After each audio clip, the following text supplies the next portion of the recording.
fa ahmaduhu bima hamida allamani rabbi. Ketika nabi lain sudah tidak punya nyali bilang alhamdulillah, Rasulullah masih punya nyali bilang alhamdulillah. Sehingga fa Muhammadun ahmadu min ghairi. Hampir semua ulama ngendikan ahmadu yang Muhammad itu afal tafdil, fa Muhammadun ahmadu min ghairi. Ketika nabi lain sudah tidak bisa atau tidak punya nyali memuji Allah, Nabi Muhammad tasih berani memuji Allah ketika mahsyar. Kalau ini cerita ibadah sing ringan-ringan mawon, tapi dadekne mlebu swarga. Amin. Terus kalau badhe cerita siji madzhab Hasan Syadzili. Terus Hasan Syadzili niku thariqah sing dianut Gus Wafi. Kula nggih beberapa kali dapat ijazah saking Mbah Mun, saking bapak kula. Di antaranipun nggih pesen teng Gus Wafi, sebagian lewat kula ziarah teng Baruzak nggih. Baruzak Termas. Abdul Hasan Asyadzili itu nate pas teng dalem ditamoni pemuda. Pemuda niku ngrutu. Di kampung kami banyak maksiat, di kampung kami banyak kesalahan. Niku sepundi? Jawab Abdul Hasan Asyadzili niku ringan. Sing jelas mboten sragen. Contohnya mboten sragen. Sakjane nggih persis, tapi zaman niku dereng ngeten sragen. Kok tenggen kula kathah maksiat ngeten-ngeten.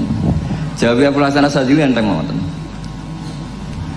Man ahabba alla yu'sawaha fi ardi alla yu'sawahu fi ardi faqad ahabba alla tadhara maghfiratu wa alla tadhara syafaatuhu sallallahu alaihi wasallam.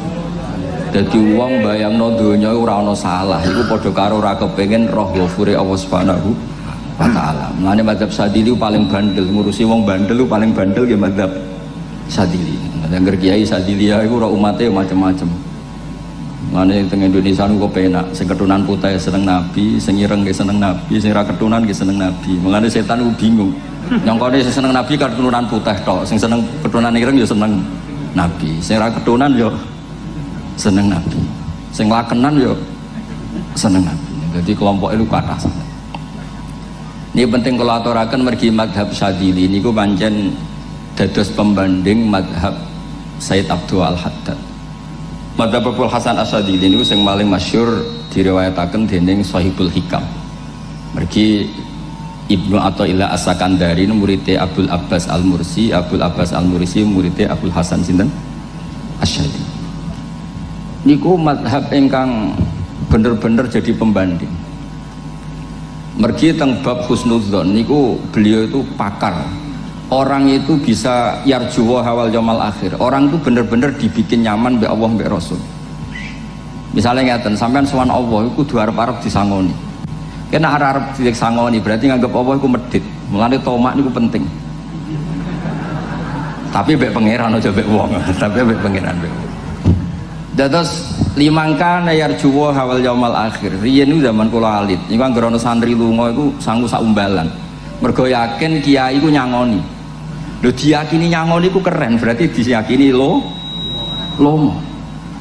Lha kok yakin mlebu neraka, berarti nganggep Allah gak Rahman Rahim. Mulane yakin mlebu napa?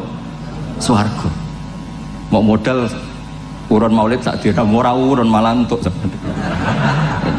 Terus niki wis rontok-rontok salah tapi muga-muga itu sepuro pangeran. Nggih wau. Nek sampean bener niku sifat ghafuri Allah nganggur, nggih. Kerhane efektif ana sing salah. Mulane wonten cerita wonten tiyang teng multazam donga ya Allah kula paringi mboten nate salah. Iku jawabe pangeran fa'ena adhu ghufra. Wong ora tau salah sifat ghafur iku nganggur. Niki cerita sing sampean aja niru kula. Niki cerita ilmu. Niku madzhab Abdul Hasan apa? Asyadzili. Benten madzhab Sayyid Abdul Al-Haddad itu jalure khauf. Dadi dosa gede apa cilik? Ora ana gede ora ana cilik.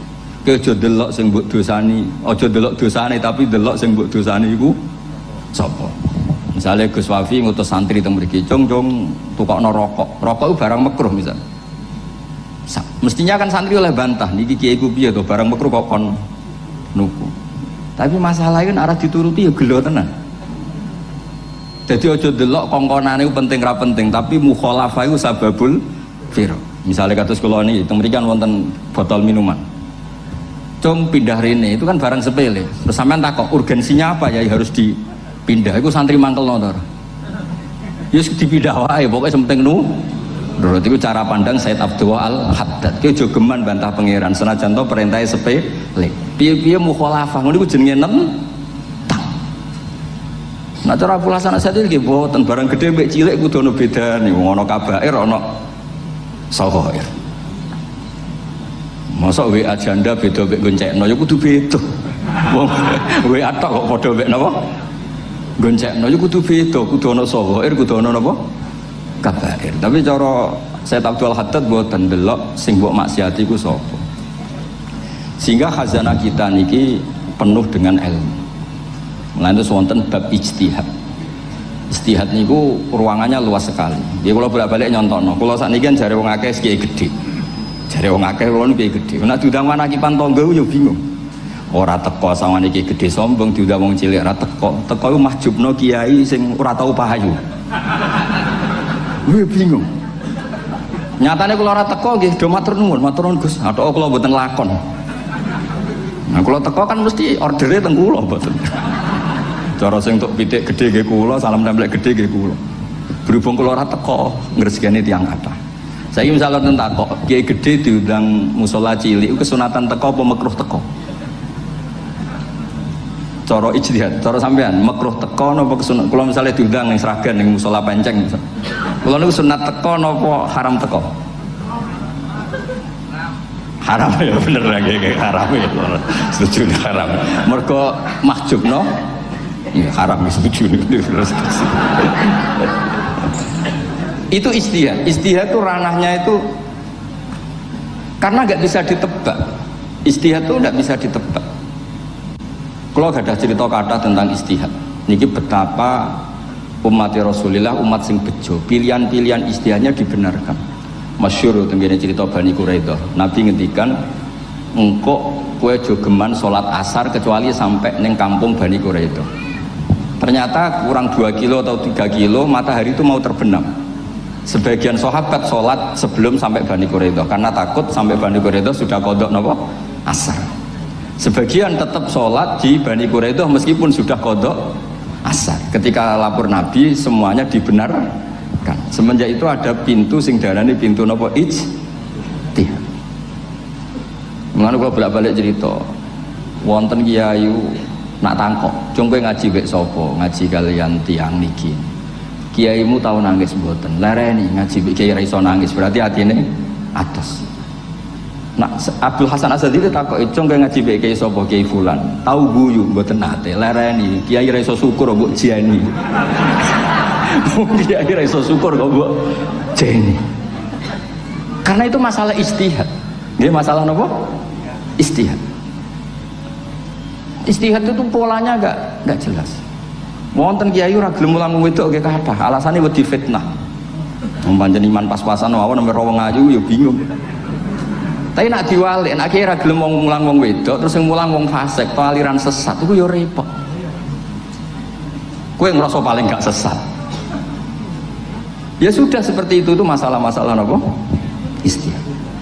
Nah, kalau tak cerita saat ini balik cerita tentang Burdan. Burdan itu nak ngelem Kanjeng Nabi. Niku pancen diilmoni tenan. Kalau niku Burda berjanji tiba, niku setengah hafal. Pancen riyen mbah kula buyut-buyut kula niku pesene ken hafal tiba, hafal berjanji, hafal Burda. Wis mboten ngengken ngapal loh, tapi karena sering baca akhirnya hafal. Kalau beri beberapa contoh, ngelem niku nak mboten diilmoni itu kualitasnya ada bagus. Tapi kalau diilmoni itu kualitasnya bagus. Kalau beri contoh begini. Saya itu kalau pidato atau khutbah atau ngaji, apalah terserah istilah jenengan atau ceramah. Biasanya kalau seneng istilah ngaji, niku mesti ikuti sing gampang mawon. Wa ala alihi wa sahbihi ajmain. Ajmain itu kalimatun fariqah bainana wa bainasyiah. Fa innana nukrimu jami'as sahabah. Ajmain itu kalimatun fariqah, kalimat pembeda. Kita ahli sunnah wal jamaah akramu jami'as sahabah. Ada kelompok sing akramu sahabian wa ahanu sahabian akhar. Sehingga ajmain itu harus kita baca. Itu karena itu kalimatun fariqah, kalimat pembeda. Kata-katanya hanya ajmain. Begitu juga berjanji. Berjanji itu nak ngelem Nabi niku wa ba'du fa'aqul wa Muhammad bin Abdullah bin Abdul Muttalib wasmu Syaibatul Hamdi Humidat Hisaluh Saniyah. Karena ketika Rasulullah memaklumatkan jadi Nabi itu problemnya itu nasabnya siapa? Orang-orang yang di Palestina, di Israel, di Yordan, di Syam kalau dulu itu alamatnya Nabi itu harus turunan Ibrahim. Ibrahim sementara orang Syam menurut pengetahuan orang-orang Yahudi Syam. Maka saya berjanji menunjukkan dulu kalau nasabnya Muhammad tuh ini. Terus sampai warafuhu ilal khalili Ibrahim, terus ila dhabi Ismailan nisbatu wa muntama. Terus setelah itu terus beliau ngendikan wa adnanu bila raibin inda dzabil ulumin nasabiyah ila dhabi Ismailan nisbatu wa muntama. Terus ketika berjanji di Karang itu sudah ada faham-faham yang seakan-akan babahnya Nabi itu ada masalah.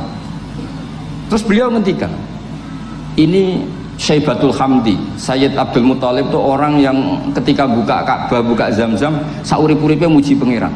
Terus banyak lagi wasumi'a fi sulbihin Nabi sallallahu alaihi wasallam dzakarallaha ta'ala walab. Mbah yang ini bahkan dengar ketika Nabi masih di punggungnya membaca tasbih. Terus sampai fa'azim bihi min ikdin ta'allaqat kawakibud duriyah wa kaifala wa sayyidul akramu sallallahu alaihi wasallam wasitatuhumun. Nabi itu orang suci, makanya harus lewat rahim yang suci, harus lewat bapak yang suci, mbah yang suci, sampai ila khalilir rahman Ibrahim alaihis salam. Makanya terus dinagumkan nasabun tahsibul ula bikhulau, terus tarokus sifaha falam yusibhum aruhu min adami wa ila abihi wa ummihi. Karena kabeh sonal ismihi, semuanya itu untuk menjaga asmane Nabi Muhammad sallallahu alaihi wasallam. Kemudian Burda membentuk itu dalam bentuk nazuman. Misalnya beliau ngendikan Rasulullah itu mutiara. Jadi ketika dakwah berpola ya baik, ketika tidak berpola juga baik. Beliau cara muji Nabi faddurru yazdadu husnan wa huwa muntazimun. Namanya mutiara ketika diuntai pasti sangat indah. Tapi terus-terusannya itu wale sayang pusu qadran ghairu muntazimi. Tapi namanya mutiara, mbok berserakan pun tetap indah. Jadi unik. Berarti ketika beliau uji Nabi dakwah tertib pernah. Sholat tuh harus begini. Beliau sholatnya tumakninah tertib. Tapi Nabi pernah sholat gak tertib. Duhur tuh 2 rakaat. Mana anak kiai rodok lalinan itu ya anak sana tuh. Duhur itu 2 rakaat. Tapi barokahnya Nabi duhur 2 rakaat diketahui cara sholat kalau salah itu gimana. Umpama Nabi sholatnya bener terus, itu akan kesulitan kita solusinya ketika ngalamin apa? Kesalahan. Makanya Nabi ngendikan ma kuntu ansa walakin unassali as-sunnah. Itu mestinya ratau lali, tapi didesain lali biar bisa jadi sunnah. Wonten tiyang salate suwi maca surat Baqarah. Wonten tiyang badhe njupuk wedhuse lah cara Indonesia. Bareng kesuwen diambeke mufaraqah. Walhasil Mu'ad matur Nabi, ini munafik di tengah-tengah sholat kok mufaraqah. Si penggembala unta ini juga ngeklaim, ya Rasulullah imam kita tidak benar, sholatnya kesuwen. Pikirannya wong ora bela imame. Ternyata Nabi gak bela sing ngangon. Afattanun anta ya Mu'ad. Wong imame wong seragen surat Baqarah. Wis pokoke kulo wae. Jadi Islam itu segampang itu, semudah itu. Sehingga wonten tiyang niku isane maca kulhu, rakaat ula nggih kulhu, saniyah nggih kulhu, pokoke kulhu sampai sok makmume ku mangkel. Waduh, si imam iki gak keren, mosok main apa? Kulhu. Dilaporno, ya Rasulullah ini imam yang kau tugaskan di kampung kami niku amen maca kulhu mau. Ditimbali be Nabi, kenapa kamu baca kulhu terus? Li annaha sifatullah, karena itu sifatnya Allah. Maka saya senang mengulang-ulang sifatnya.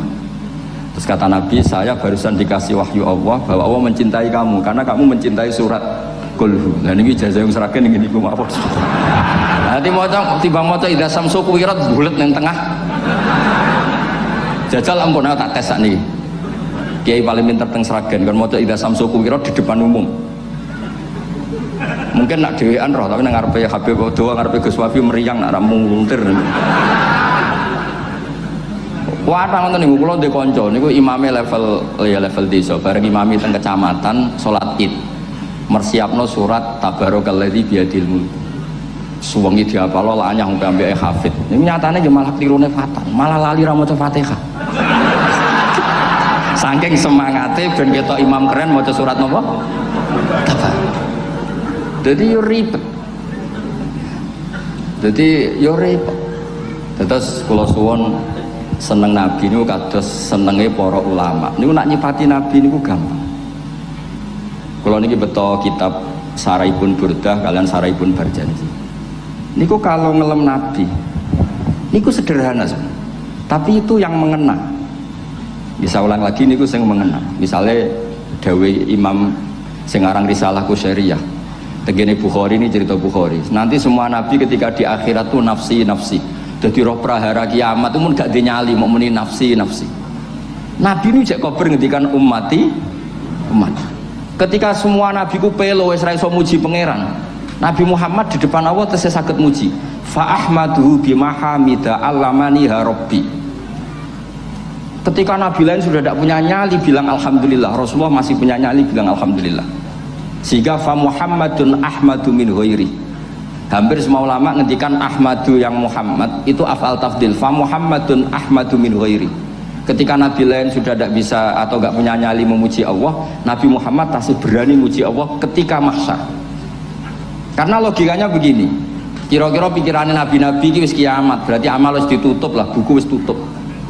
Tapi pikirannya Nabi Muhammad boten ngoten. Allah itu tidak diganggu oleh apapun, tidak kena atau tunduk sama konstitusi apapun. Sampean ra iso ketemu Allah nih pun akhirat, jangan pun boleh macam-macam nih, pun tutup buku boten saged. Rahmatnya Allah tidak bisa dibatasi oleh akhirat. Saya ulang lagi, rahmatnya Allah tidak bisa dibatasi oleh akhirat. Makanya Nabi tetap berani mengajukan syafaat meskipun sudah finish, sudah akhirat sudah finish. Sehingga Nabi muji-muji Allah, akhirnya Allah ngendikan ya Muhammad irfa' ra'sak wasal tu'tah wasfa'tu syafa'. Sudah Muhammad, kamu minta apa tak kasih. Saatnya beliau minta hak nopo syafaat, disebut maqamam mahmud. Dan ini kula waos kitab kersane orisinil niki betapa sayangi Rasulullah SAW tentang kita. Ketika nabi lain tidak punya nyali kecuali mikir dirinya sendiri, jadi aku punya ngendikan nafsi. Nabi Muhammad masih gak ada nyali ngendikan apa umat. Itu bukti bahwa nabi itu nggak pernah nggak mikir umatnya. Wala sawfa yu'tika rabbuka apa fatardu. Ini nabi cek jawab fa la arda wa wahidun ummati finnar. Kalau engkau memberi saya sampai saya puas, maka saya tidak puas dan satu dari umatku masih menjadi ahli neraka. Ini kalau waos nak sampean orang nangis ya kebablas. Ini cerita betapa Rasulullah SAW. Niki jarang tiang maos niki kalau waos kersane tambah mahabbah dengan Rasulullah SAW. Dados niki kalau cerita ketika Rasulullah ketemu pangeran teng Sidratil Muntaha niku diredaksekno burdah nggih diredaksekno burdah fakhustaqulla fakharin ghaira mustarakin.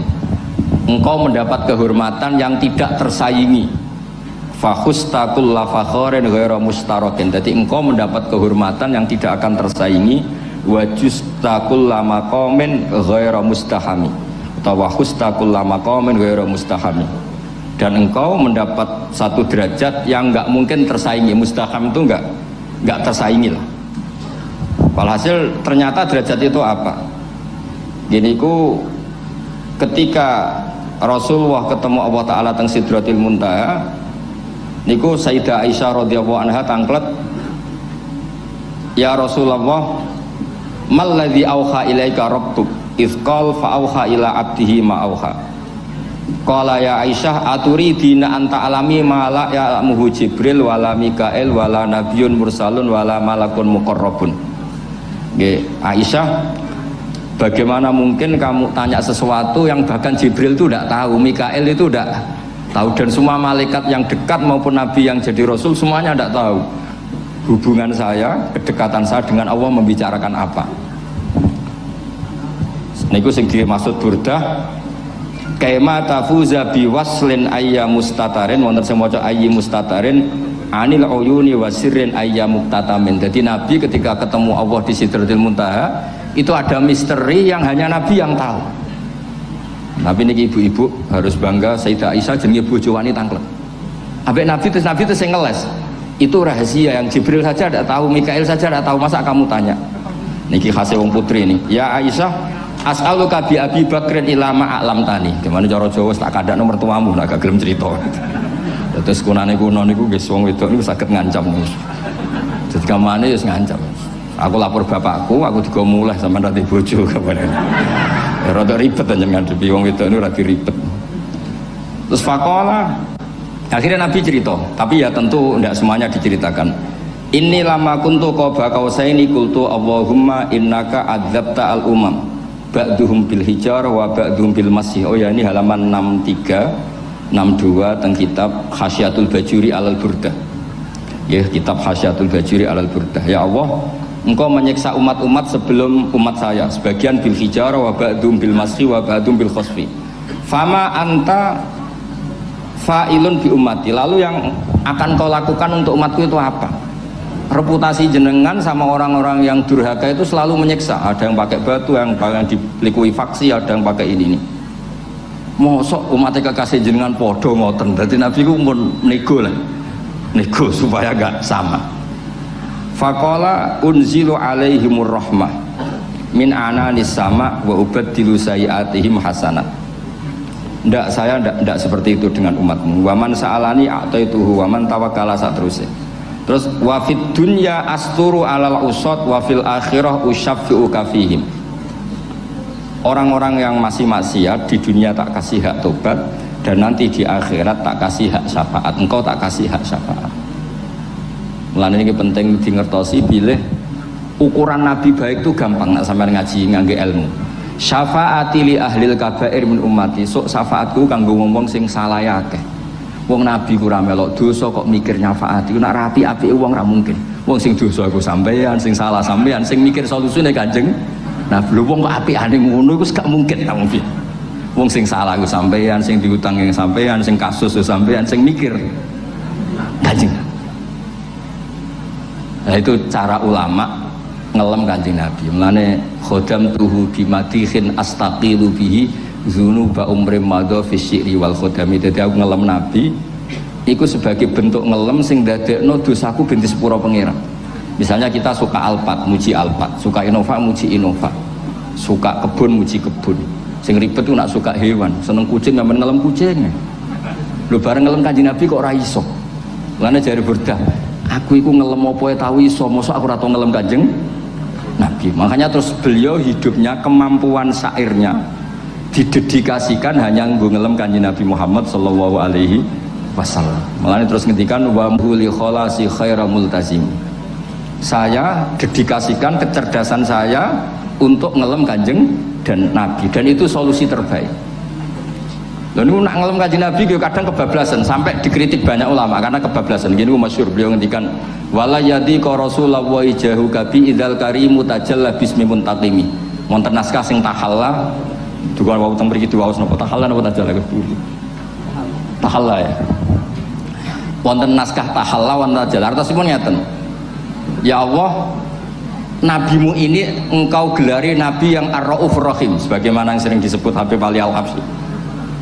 Jika nabimu itu ar-raufur rahim, maka ketika engkau mau menyiksa saya dengan atas nama engkau al-muntaqim, zat yang tukang nyiksa, yang menyiksa, maka gelar engkau kepada nabi yang raufur rahim itu kamu kemanakan? Jenengan kudu konsisten, terus kadung ngarani nabi jenengan raufur rahim. Maka sifat jenengan yang muntakim jangan pakai dulu, karena saya ini umatnya Nabi yang kamu beri gelar Raufur Rahim. Paham tuh jenengan? Maksudnya ya ojo sida nyiksa wong kadung mbok arani Raufur Rahim. Dadi wala yadi ka rasulullahi jahu kabi idzal karimu tajalla ta tahalla bismimun takim. Terus sekarang Burda jenenge Muhammad.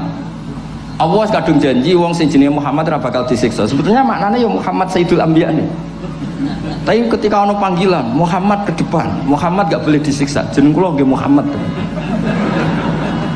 Terus Burdanu saking yakinnya ngendikan fa inna li dzimmatan minhu bi tasmiyati Muhammadan wa huwa afal khalqi bi dzimman. Gusti jenengan kudu eling nami kula niku Muhammad. Wong sing jenenge Muhammad itu ora oleh disiksa. Padahal maksudnya saya oleh disiksa kan Kanjeng Nabi Muhammad, tapi biabake namine Muhammad. Terus ngendikan malih in ati dzamban fama ahdi bimun taqidi minan nabi wala habli bimun sorim. Gusti kula pun iman mbek jenengan. Iman itu nilainya tertinggi. Jenenge iman nilai tertinggi, maka iman nggak bisa dibatalkan hanya karena saya salah. Jadi pangeran kok diruwayu dipeksa kudu ngakoni nek dene umat Rasulullah sallallahu alaihi wasallam, dan in ati lamun nekani ingsun dzamban ing dosa fama ahdi bimuntaqidin, maka perjanjian saya dengan engkau tidak boleh dibatalkan. Itu termasuk hebatnya umat Rasulullah sallallahu alaihi wasallam, apapun salahnya niku tetap diakoni umat Rasulullah sallallahu alaihi wasallam. Mergo termasuk kelebihan Nabi itu gak ada hak napa? Syafaat. Nggih, eling-eling termasuk kelebihan Nabi itu gak ada hak napa? Syafaat. Meskipun kita tetap khawatir jenenge dosa nggih istighfar, tapi aja dadi putus asa mergo napa in anti dzamban fama ahdi bimuntaqidhi minan nabiyyi wala habli bimun sorim. Terus niku cerita-cerita madhe ulama teng Rasulullah sallallahu alaihi wasallam. Mereka milih kata-kata sing wong apik eling terus. Nggih eling terus. Wau kados wau fadurru yasdadu husnan wa muntazimu wa laysa yang kusu qadron ghairumun. Jadi dulu tuh pernah ada faham-faham sing cara zahiri hadis iku abai nabi itu seperti ini cara zahiri hadis. Tapi ahli sunnah wal jamaah terus dipendapat bapak nabi nabi ku min ahlil jannah. Mergo apa? Wa kaifala wa sayyidul akramu sallallahu alaihi wasallam wasitatul muntaqah. Nabi itu orang suci, pasti lewat rahim-rahim yang suci. Minal aslabi thahira ilal arhamiz zakiyatil fakhira. Itu logika yang dibangun. Sehingga terus mantep baru kayak wau mau sedibak mau berjanji kiyakan wong Islam an nabi min abihi wa ila jaddi sampai Adam niku kabeh tarokus sifaha falam yusibhum aruhu min adami wa ila abihi wa ummi. Begitu juga masalah iman. Soal misalnya ada pertanyaan ilmiah, lalu Ibrahim gimana? Karena nanya Azar itu kafir. Zaman ada Nur Rasulullah sallallahu alaihi wasallam, Azar belum kafir. Setelah intikal ke Ibrahim baru Azar kafir. Atau ada yang menjawab istilah abun di situ itu majaz. Sebenarnya Azar bukan bapak kandung tapi apa? Paman. Selalu ada jawaban ilmiah dari ulama-ulama ahli sunnah wal jamaah. Tapi kalau pesen teng jenengan sementing niku mau berjanji napa bodan itu ada 1-2 bait yang jenengan tahu maknanya. Sehingga nanti kualitas mahabbah kita, kualitas kecintaan kita pada Rasulullah sallallahu alaihi wasallam niku tambah. Misalnya ngeten, kula kan nekuni tafsir ya. Ada ayat rubama yawaddul ladzina kafaru law kanu muslimin. Niku hampir semua mufassir konsensus sepakat jeng ben nek wong Islam mlebu neraka. Niku sampean kudu donga, nek mlebu neraka muga-muga jejer wong kafir sing kecangkeman. Niku dinyek. Jarene iman nekani mau oleh jutene neraka padha wae aku. Apa meneh misalnya sampean hafal Quran jejer wong sing hafal jare kapit kok ora mlebu napa neraka. Kudu ana sing ngenyek. Mergo Allah nu tersinggung sakwise ana wong sing napa ngenyek. Akhirnya Allah tersinggung. Niku sing diceritakno tiba. Wa izzati wa jalali la ja'altu man akhlasa li bisyahadati kaman kadzdzaba bi adkhiluhumul jannata bi rahmati. Ora iso wong dekne tauhid apapun salahe wong dekne ndek tauhid ora ngarah dadi ahli neraka selawase kaya wong kafir. La ja'altu ora bakal gawe sapa ingsun man akhlasa li bisyahadah orang yang tauhidnya benar kaman kadzdzaba bi sebagaimana orang yang tidak bertauhid sama saya adkhiluhumul jannata bi rahmati. Padahal Allah dilapuri malaikat, malaikatnya kira diprovokatif. Malaikatnya lapure wajadnahum asrafu ala anfusihim wa wajadna amalahum minadz-dzunubi ka'amsalil jibal. Jare pangeran wis timbang seputi Gusti, wanane salah tok. Reputasine salah tok. Ghairu annahum yasyaduna alla ilaha illallah wa anna muhammadar. Niku jawabe pangeran wa izzati wa jalali la ja'altu man akhlasoli kaman kadzdzaba bi adkhiluhumul jannata bi rahmati. Nah, lafat-lafat seperti ini kita akan punya harapan ketika ndelok umat sing carane iman tesih blepotan, carane sholat cek blepotan, carane zakat cek blepotan.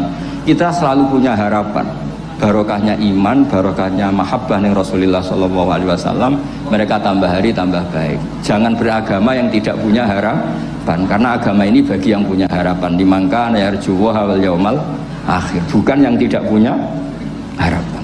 Kanjeng Nabi sekaruan Nabi orang terbaik dilarani wong Taif, disiksa wong Mekah. Niku malaikat usul kula siksane ya Rasulullah karena mereka menghina kekasih Allah. Mereka ada iman. Nabi masih punya harapan. Mungkin mereka ada iman.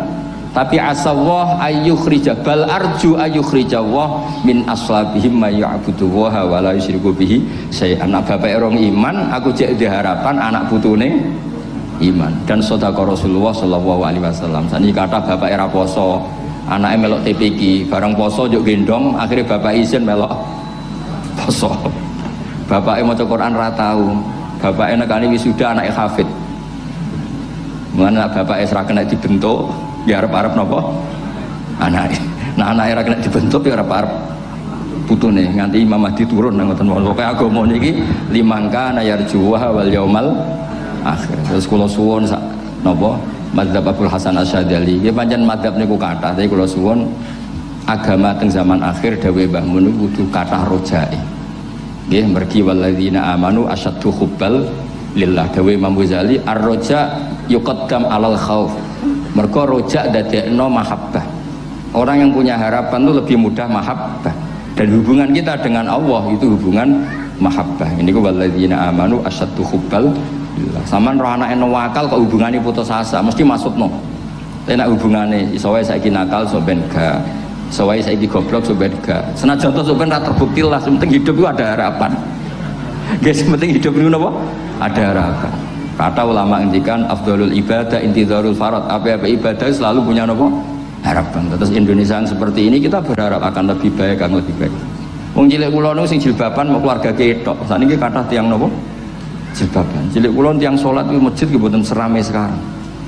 Sampeyan ra iso grutu, tapi salat tok tapi atine ngene-ngene. Wah yo ribet nak ngoten sampeyan nyoal ideal nggih ribet. Pira-pira gelem napa? Pira-pira purun napa? Salat purun teng masjid.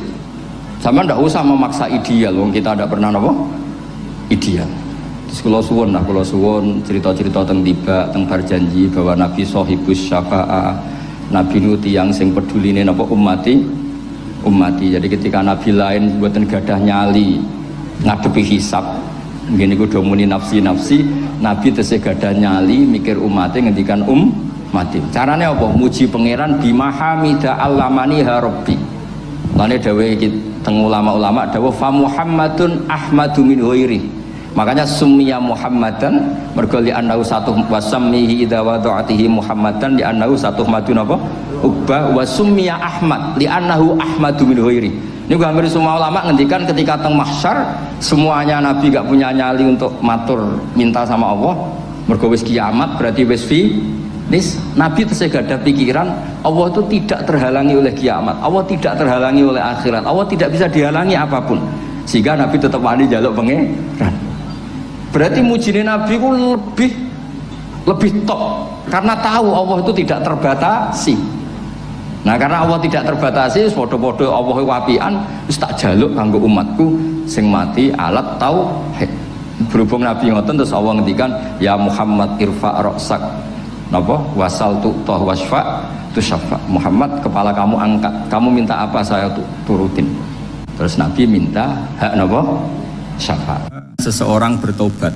Dulu umatnya Nabi Musa ada yang menyembah anak sapi, ijel itu, harus tobat. Itu tobatnya ekstrim betul. Kalau tobat sekarang kan cukup istighfar sama istighosah. Kalau dulu enggak, liyak tulal bari uminkum al mujrima, yang terbebas dari dosa menyembah anak sapi, membunuh yang terlibat atau pernah menyembah anak sapi. Makanya ayatnya apa? Fatubu ila bariikum faqtulu anfusakum. Ya, jadi orang-orang yang pernah menyembah anak sapi itu tobatnya apa? Faqtulu anfusakum. Sebab itu semua ulama berkewajiban menerangkan nasa mansuh. Sampai Sayyidina Ali suatu saat ada mubalek atau ustadz itu ngajar di masjid, ditanya, kamu tahu nasa mansuh enggak? Enggak tahu. Terus kata Sayyidina Ali, berhenti jadi mubalek, lisensinya dicopot. Dicopot, kemudian halakta wa ahlakta, kamu rusak juga merusak. Kenapa demikian? Logikanya begini, semua nabi itu kan panutan. Saya ulang lagi ya, semua nabi itu panutan. Tapi kalau kamu tidak tahu nasaman, so jangan-jangan kamu ikut nabi sebelum kamu, yang nasahnya itu syariatnya sudah apa? Mansukhoh, sudah di nasah. Itu kayak kasus Sunda Wiwitan itu. Itu gak mau punya Nabi Muhammad karena kurang keren, kurang sepuh. Nabinya langsung Nabi Adam. Resikonya adalah beberapa aliran sesat itu, aliran yang kurang benar itu, zaman Nabi Adam kawinan otomatis sama saudaranya. Lalu masa sekarang kita membolehkan kawin sama apa? Kalau sama Nabi Adam mau tidak mau, karena yang cowoknya ya bin Adam, putrinya binti Adam. Lalu Allah bikin satu sunnah yang suami istri itu harus beda, yaitu satu kandungan itu melahirkan satu pasang. Dan mulai dulu memang pasangannya orang jelek itu orang cantik. Makanya agak sial itu yang perempuan-perempuan itu. Memang mulai dulu gitu. Kalau cantik itu kesunatannya dapat jelek gitu. Nanti sama-sama masuk surga. Karena yang cowoknya ibadahnya syukur, yang ceweknya sabar. Itu nanti sama-sama. Nah kebetulan si Qabil itu ganteng sekali Qabil. Berpasangan dengan Labuda itu jelek gembrot, pokoknya tidak cantik. Enggak lah, kebalik. Qabil itu berpasangan sama Iklimah. Jadi Qabil ganteng, punya adik kandung namanya Iklimah itu cantik sekali. Yang Habil itu rapati apa? Berarti yang Habil apa? Ya rapati ganteng, berbarengan dengan Labuda juga rapati cantik. Nah karena tadi ya berarti Qabil bareng siapa? Iklimah, Habil, Labuda. Maka untuk kawin ini nggak boleh satu kandungan. Jadi dulu karena nggak ada perbedaan ibu bapak, mau tidak mau beda. Yang penting beda. Yaitu akhirnya apa? Qabil dapat Labuda, yang Habil dapat Iklimah karena beda kandungan. Itu sudah cukup. Nah, akhirnya kan nggak terima si Qabil. Masa orang ganteng dapat orang jelek. Jadi mulai dulu itu maunya orang ganteng ya dapat orang cantik, nggak terima. Tapi Allah ngatur seperti itu. Akhirnya terjadi percekcokan. Nah, dulu itu semuanya itu religius, sehingga ukuran percekcokannya masih religi, yaitu ya gini saja, kita ngadakan kurban, yang diterima itu yang menang. Ya ternyata dalam kompetisi itu yang menang siapa? Habil. Akhirnya Habil jadi menikahi siapa? Iklimah. Kalau sekarang kompetisinya kan siapa paling kaya ya menang, lebih gampang. Nah kemudian bayangkan misalnya, ya saya ini menerangkan asa mansuh. Kita semua sering ngomong, sering berkoar-koar, sering menyarankan atau mewajibkan para nabi itu panutan dalam semua perilakunya. Ternyata ada beberapa perilaku yang sudah dinasah atau dihapus ketika Rasulullah. Maka mengenali asa mansuh itu keharusan dalam ulumul Quran, ya. Makanya Allah msiha pasti nakti bi khairim minha au mesti. Jadi saya nerangkan asah mansuh itu dua sesi. Satu sesi antar nabi, dua di internal syariatnya apa? Nabi. Sekali saja hari ini tok, sudah setelah itu anggap pinter sudah. Kalau sudah jangan tanya lagi. Nah, ada beberapa lagi syariat yang masalah metode. Dulu Nabi Nuh itu dibolehkan oleh Allah saking mangkelnya sama orang kafir. Saya ulang lagi, orang kafir itu kan biadab sekali, nempat buminya Allah, makan rezekinya Allah, kemudian mengkafirkan Allah. Pikirannya Nabi Nuh, orang biadab gini nggak layak hidup, itu pikirannya Nabi Nuh. Kalau dia pakai militer, tidak punya militer, ya pakai langit akhirnya. Pakai kekuatan langit, beliau berdoa, Rabbi la tadzar alal ardi minal kafirina dayyar. Innaka intadzarhum yudillu ibadaka wa la yalidu illa fajirong kafar. Ya Allah, mereka ini orang-orang kafir, padahal pakai bumi engkau, pakai rezeki engkau, matikan semua saja, jangan sisakan satu pun. Karena kalau masih sisa nanti anak turunnya ya gitu, gennya gendo ya pasti melahirkan gendo, gen wala yalidu illa fajirong kafar. Kalau kamu sisakan pasti melahirkan generasi gendo lagi, kafir lagi, dituruti sama Allah. Kecuali orang 80 yang ikut Nabi Nuh. Nah orang 80 yang ikut Nabi Nuh ini selamat karena iman. Maka generasi yang sekarang ini termasuk saya semua ini semuanya turunan orang iman. Maka kita ini punya dua status. Satu, Allah kadang manggil kita ya Bani Adam karena faktanya kita turunan Nabi apa? Adam. Panggilan kedua adalah Zurriyataman hamalna ma'anu. Orang-orang sekarang itu pasti turunan orang yang ikut perahunya Nabi Nuh. Jadi nasab kita ini sudah steril. Sudah tidak ada nasab lewat kafir karena yang kafir sudah habis. Semua orang sekarang itu turunan Nabi Nuh, yaitu disebut apa? Dzurriyyataman hamal nama, yaitu sekitar orang 80. Nah, oleh Allah Subhanahu wa Ta'ala syariat seperti ini pernah dituruti, yaitu akhirnya mereka mati semua kecuali orang 80 yang mukmin. Tapi uniknya Allah apa? Era Rasulullah SAW, Nabi kita Nabi Muhammad itu diutus rahmatan lil alamin. Ketika Nabi didustakan, diusir, disakiti, malaikat gunung, beberapa malaikat sing ahli adab spesial eksekutor lah kira-kira gitu. Muhammad, kamu bilang saja ke saya, kalau kamu ingin orang-orang Mekah Abu Jahal CS, saya hancurkan. Tapi apa kata Nabi? Saya berharap kalau mereka belum iman, anak cucunya iman. Karena bagaimanapun sperma ya atau calon bayi atau calon keturunan itu kan ada fi aslabir rijal atau fi zuhurir rijal. Jadi kalau dalam ilmu agama itu gen manusia itu disimpan di zuhurir rijal di punggung lelaki. Nanti dipindah ke arhamin nisa. Logikanya gini. Ini dengerin ya. Logikanya gini, misalnya Abu Jahal itu di situ ada orang namanya Ikrimah, itu anaknya Abu Jahal, itu orang mukmin. Akhirnya ya jadi orang alim. Abu Lahab itu di rahimnya di punggungnya ada perempuan namanya Darrah, akhirnya juga orang mukminah. Saya berikan contoh.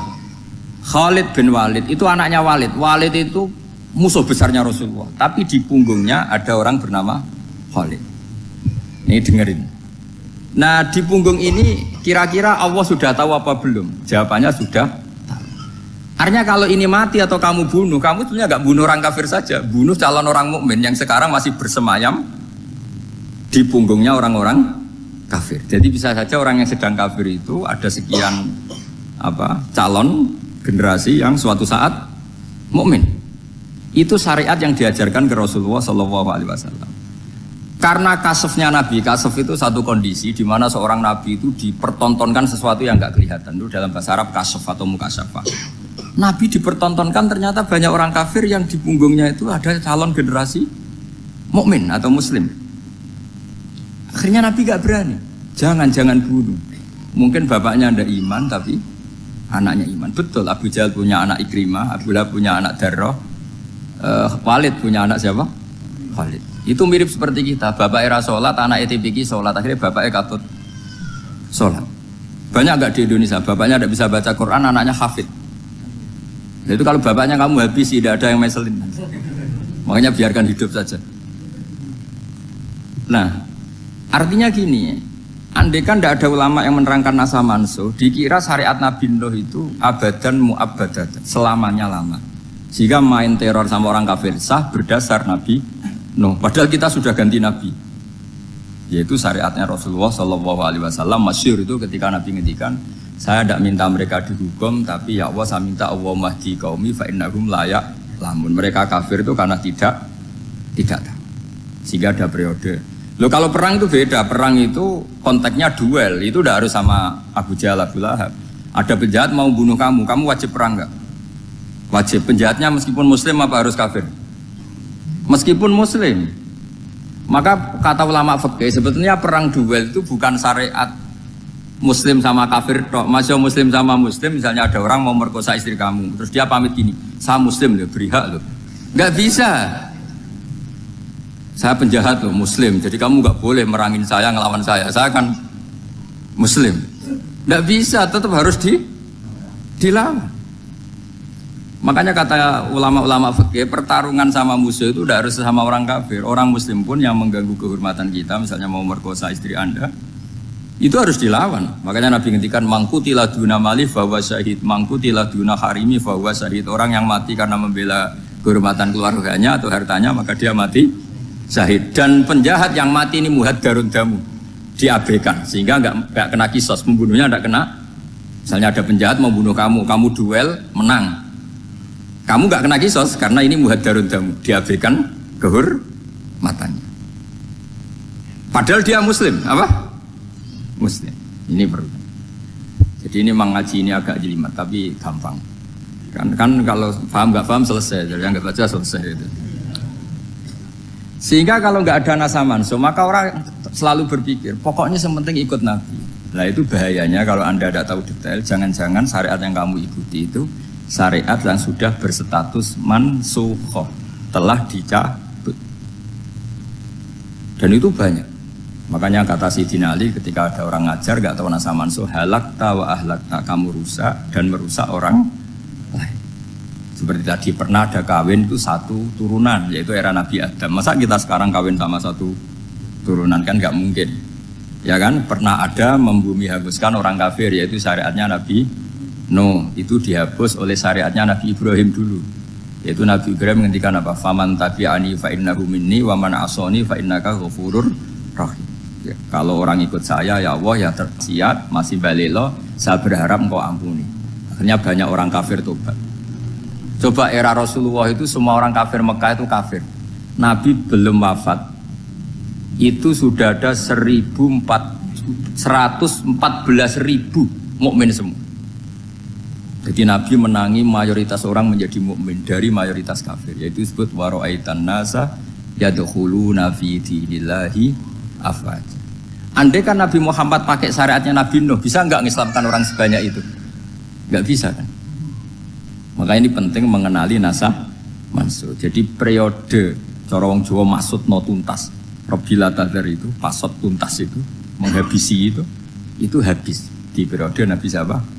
No, syariat itu sudah nggak dipakai lagi. Yang dipakai apa? Faman tabi'ani fa innahu minni wa man asoni fa innaka ghafurur rahim. Lah Nabi Muhammad ini nabi yang kena khitab anit tabi' millata Ibrahim hanifah.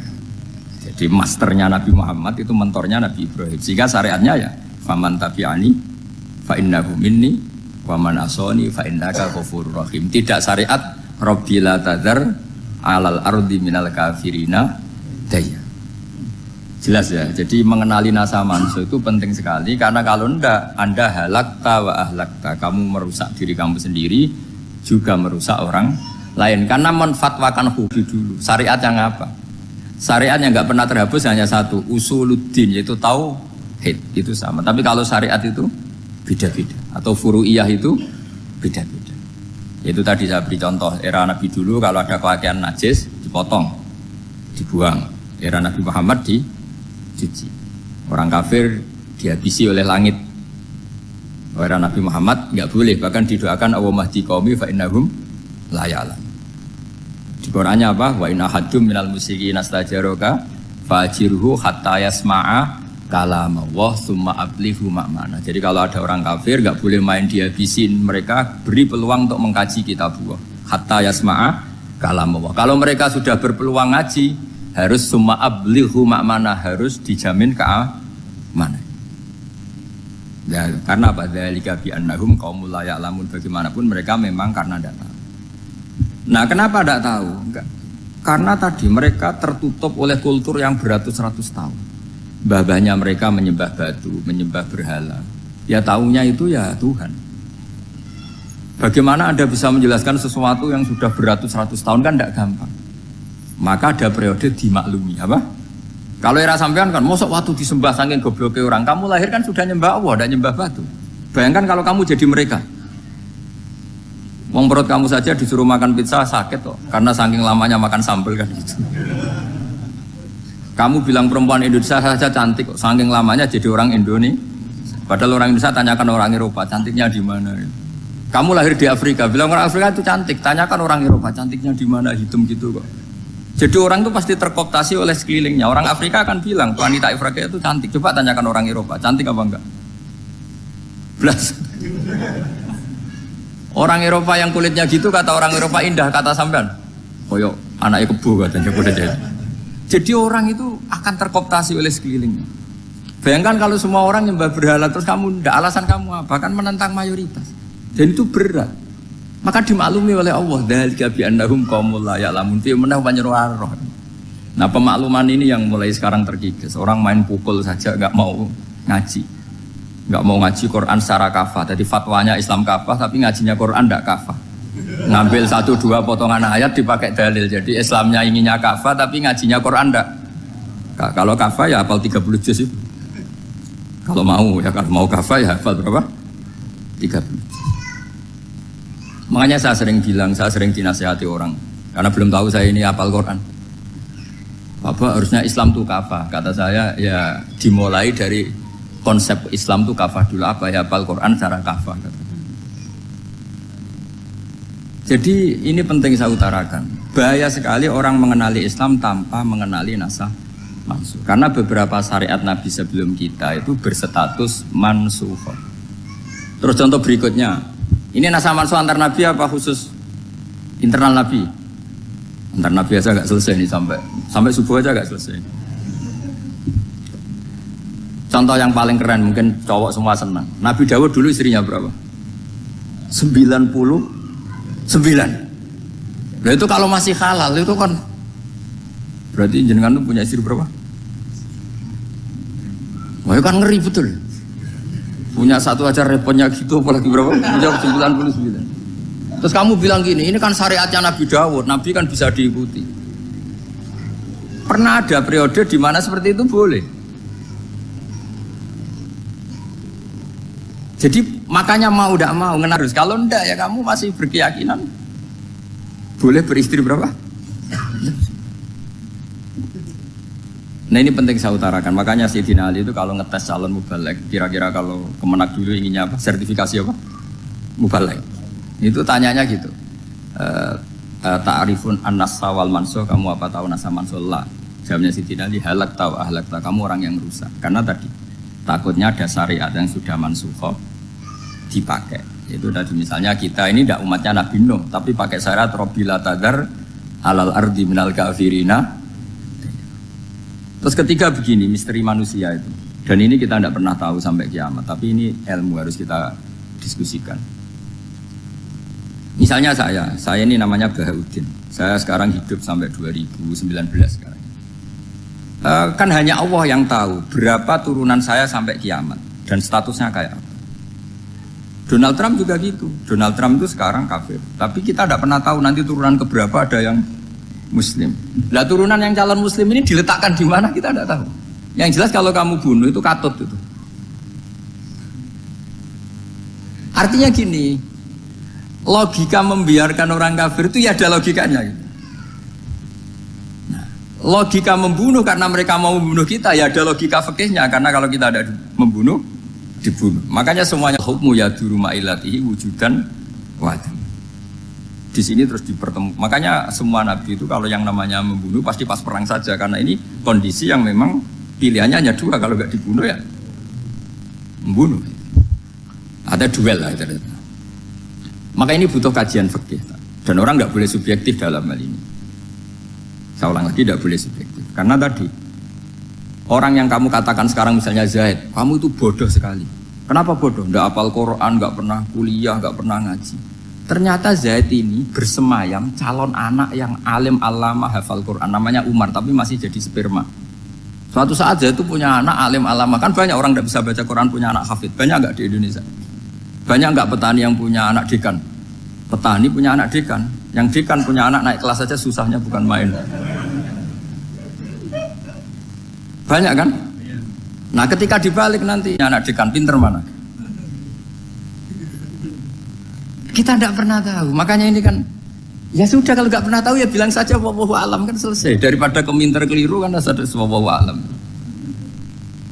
Makanya cerita favorit guru saya Kiai Haji Maimun Zubair itu punya apa namanya Kiai Zubair. Itu cerita favoritnya ada santri namanya Soleh. Soleh itu alim alama. Kiai saja alim seperti itu apalagi bapaknya. Pas bapaknya main ke pondok, santrinya ada ribuan. Bapaknya main ke pondok itu sholat itu ya gak bener, gak sesuai sunnah Rasul lah kira-kira gitu. Susah sholat itu gak bener, apa-apa gak bener. Masih ditakwil sama santri Madura kan ini gak bener. Singkat cerita santri tadi gak kuat matur ke kiainya, Pak Yai jenengan sealim itu kok bapaknya segoblok itu. Kenapa? Oh bapak saya itu pinter sekali. Kok bisa? Karena beliau petisi ini pinter mana coba? Ada ahli metodologi tapi anaknya itu terlibat narkoba.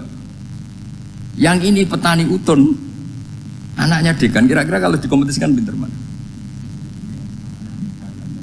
Anaknya pinter petani tadi gitu. Yang ketika petani kamu vonis bodoh gitu. Tapi siapa tahu kalau ini menyimpan calon. Paham ya? Kita tidak pernah tahu. Makanya Quran selalu ngajari dalam ilmu sosial itu wa in adri la'allahu fitnatul lakum wa mata'un ila. Dalam ilmu sosial itu kita harus jawab tidak tahu. Karena mudah. Makanya saya tadi pagi ngaji di direktorat, saya bilang, saya pernah diprotes orang, Gus kamu udah jelas 01 atau 02. Ya saya jawab gitu. Manusia itu makhluk yang paling gak jelas gitu. Sekarang soleh suatu saat bisa saja gak soleh. Yang sedang gak soleh suatu saat soleh. Sesuatu yang mungkin rubah kok kamu fanatik itu gimana? Nalarnya itu gimana? Coba kita tahu dulu Wahsy itu pembunuh Hamzah, akhirnya mati mukmin ya enggak? Padahal orang yang sangat dibenci Rasulullah karena membunuh Sayyid siapa? Hamzah. Sa'labah yang tukang itikaf di masjid akhirnya su'ul khatimah. Kita enggak pernah. Nah kalau enggak pernah tahu ya enggak usah terlalu fanatik biasa saja. Kayak jenengan seneng saya itu ya saya enggak tahu sampai kapan ya. Saya seneng sampean sampai kapan ya enggak tahu. Kayak suami istri itu. Pas nikah harmonis bulan madu sampai kapan bertanya. Yang jelas paling awet itu pasangan jelek itu pasti nggak awet. Makanya jadi guyonan tuh. Pasangan itu jangan baik-baik gak awet, kalau jelek itu awet. Ternyata maksudnya cantik sama ganteng itu suatu saat pasti jadi jelek. Yang jelek sama jelek pasti jelek terus. Makanya jadi guyonan. Kalau pasangan jelek itu awet katanya. Tapi kalau pasangan baik, ternyata baik wajahnya itu pasti gak awet. Suatu saat pasti jelek. Tapi yang jelek awet, karena mulai dulu ya jelek sampai itu. Awet jeleknya maksudnya bukan. Ya jelas ya, jadi saya mohon sekali ini ilmu. Sampai ndak urusan, ini bukan urusan cocok ndak cocok, tapi ilmu. Ilmu harus kita dengar bahwa syariatnya para nabi itu yang sifatnya furu'iyah, tidak usuliyah, tidak tauhid itu potensi rubah. Sehingga mengkaji nasah mansuh itu satu keharusan seorang ulama.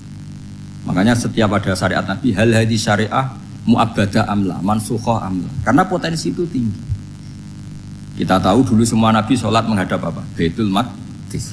Era Rasulullah dipindah ke Ka'bah. Tapi kalau kamu katakan total Baitul Maqdis ya tidak juga. Nabi Ibrahim mulai dulu madhabnya ke Ka'bah. Tapi kalau Nabi Musa ke Baitul Maqdis. Terus kamu bilang ini 01, 02 ya memang syariat jadi sesuatu yang furu'iyah. Nah, kenapa ini furu'iyah? Jawabannya sederhana. Ketika seseorang menghadap Ka'bah itu menghadap batu apa menghadap Allah? Allah. Ketika menghadap Baitul Maqdis hakikatnya menghadap Allah apa menghadap Baitul Maqdis? Allah. Maka menghadap Ka'bah itu sebenarnya masalah furu'iyah. Yang masalah usuliyah adalah inni wajjahtu wajhiya lilladzi fataras samawati wal ardh. Yang permanen adalah menghadap Allah Subhanahu wa taala. Cuma secara prosedur syariatnya secara zahir menghadap Ka'bah. Maka potensi rubah karena ternyata itu furu'iyah, untuk kiblatnya itu furu'iyah. Yang permanen adalah menghadap ke Allah Subhanahu wa taala. Ini penting ya. Jadi terus sekarang masih antar nabi apa di internal nabi? Ini sudah mau selesai waktunya, sudah habis ini. Internal. Ini sudah selesai, ini sudah pas ini. Mohon maaf ya. Oh.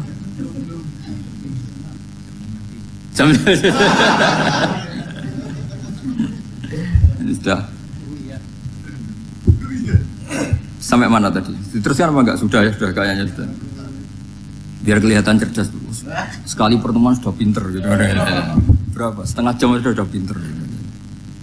Yang internal nabi apa antar nabi? Internal ya, sudah sekarang ke internal. Kalau internal lebih banyak lagi contohnya. Yang masyhur tentu masalah Baitul Maqdis. Dulu Rasulullah pernah sholat menghadap Baitul Maqdis 16 bulan. Berapa?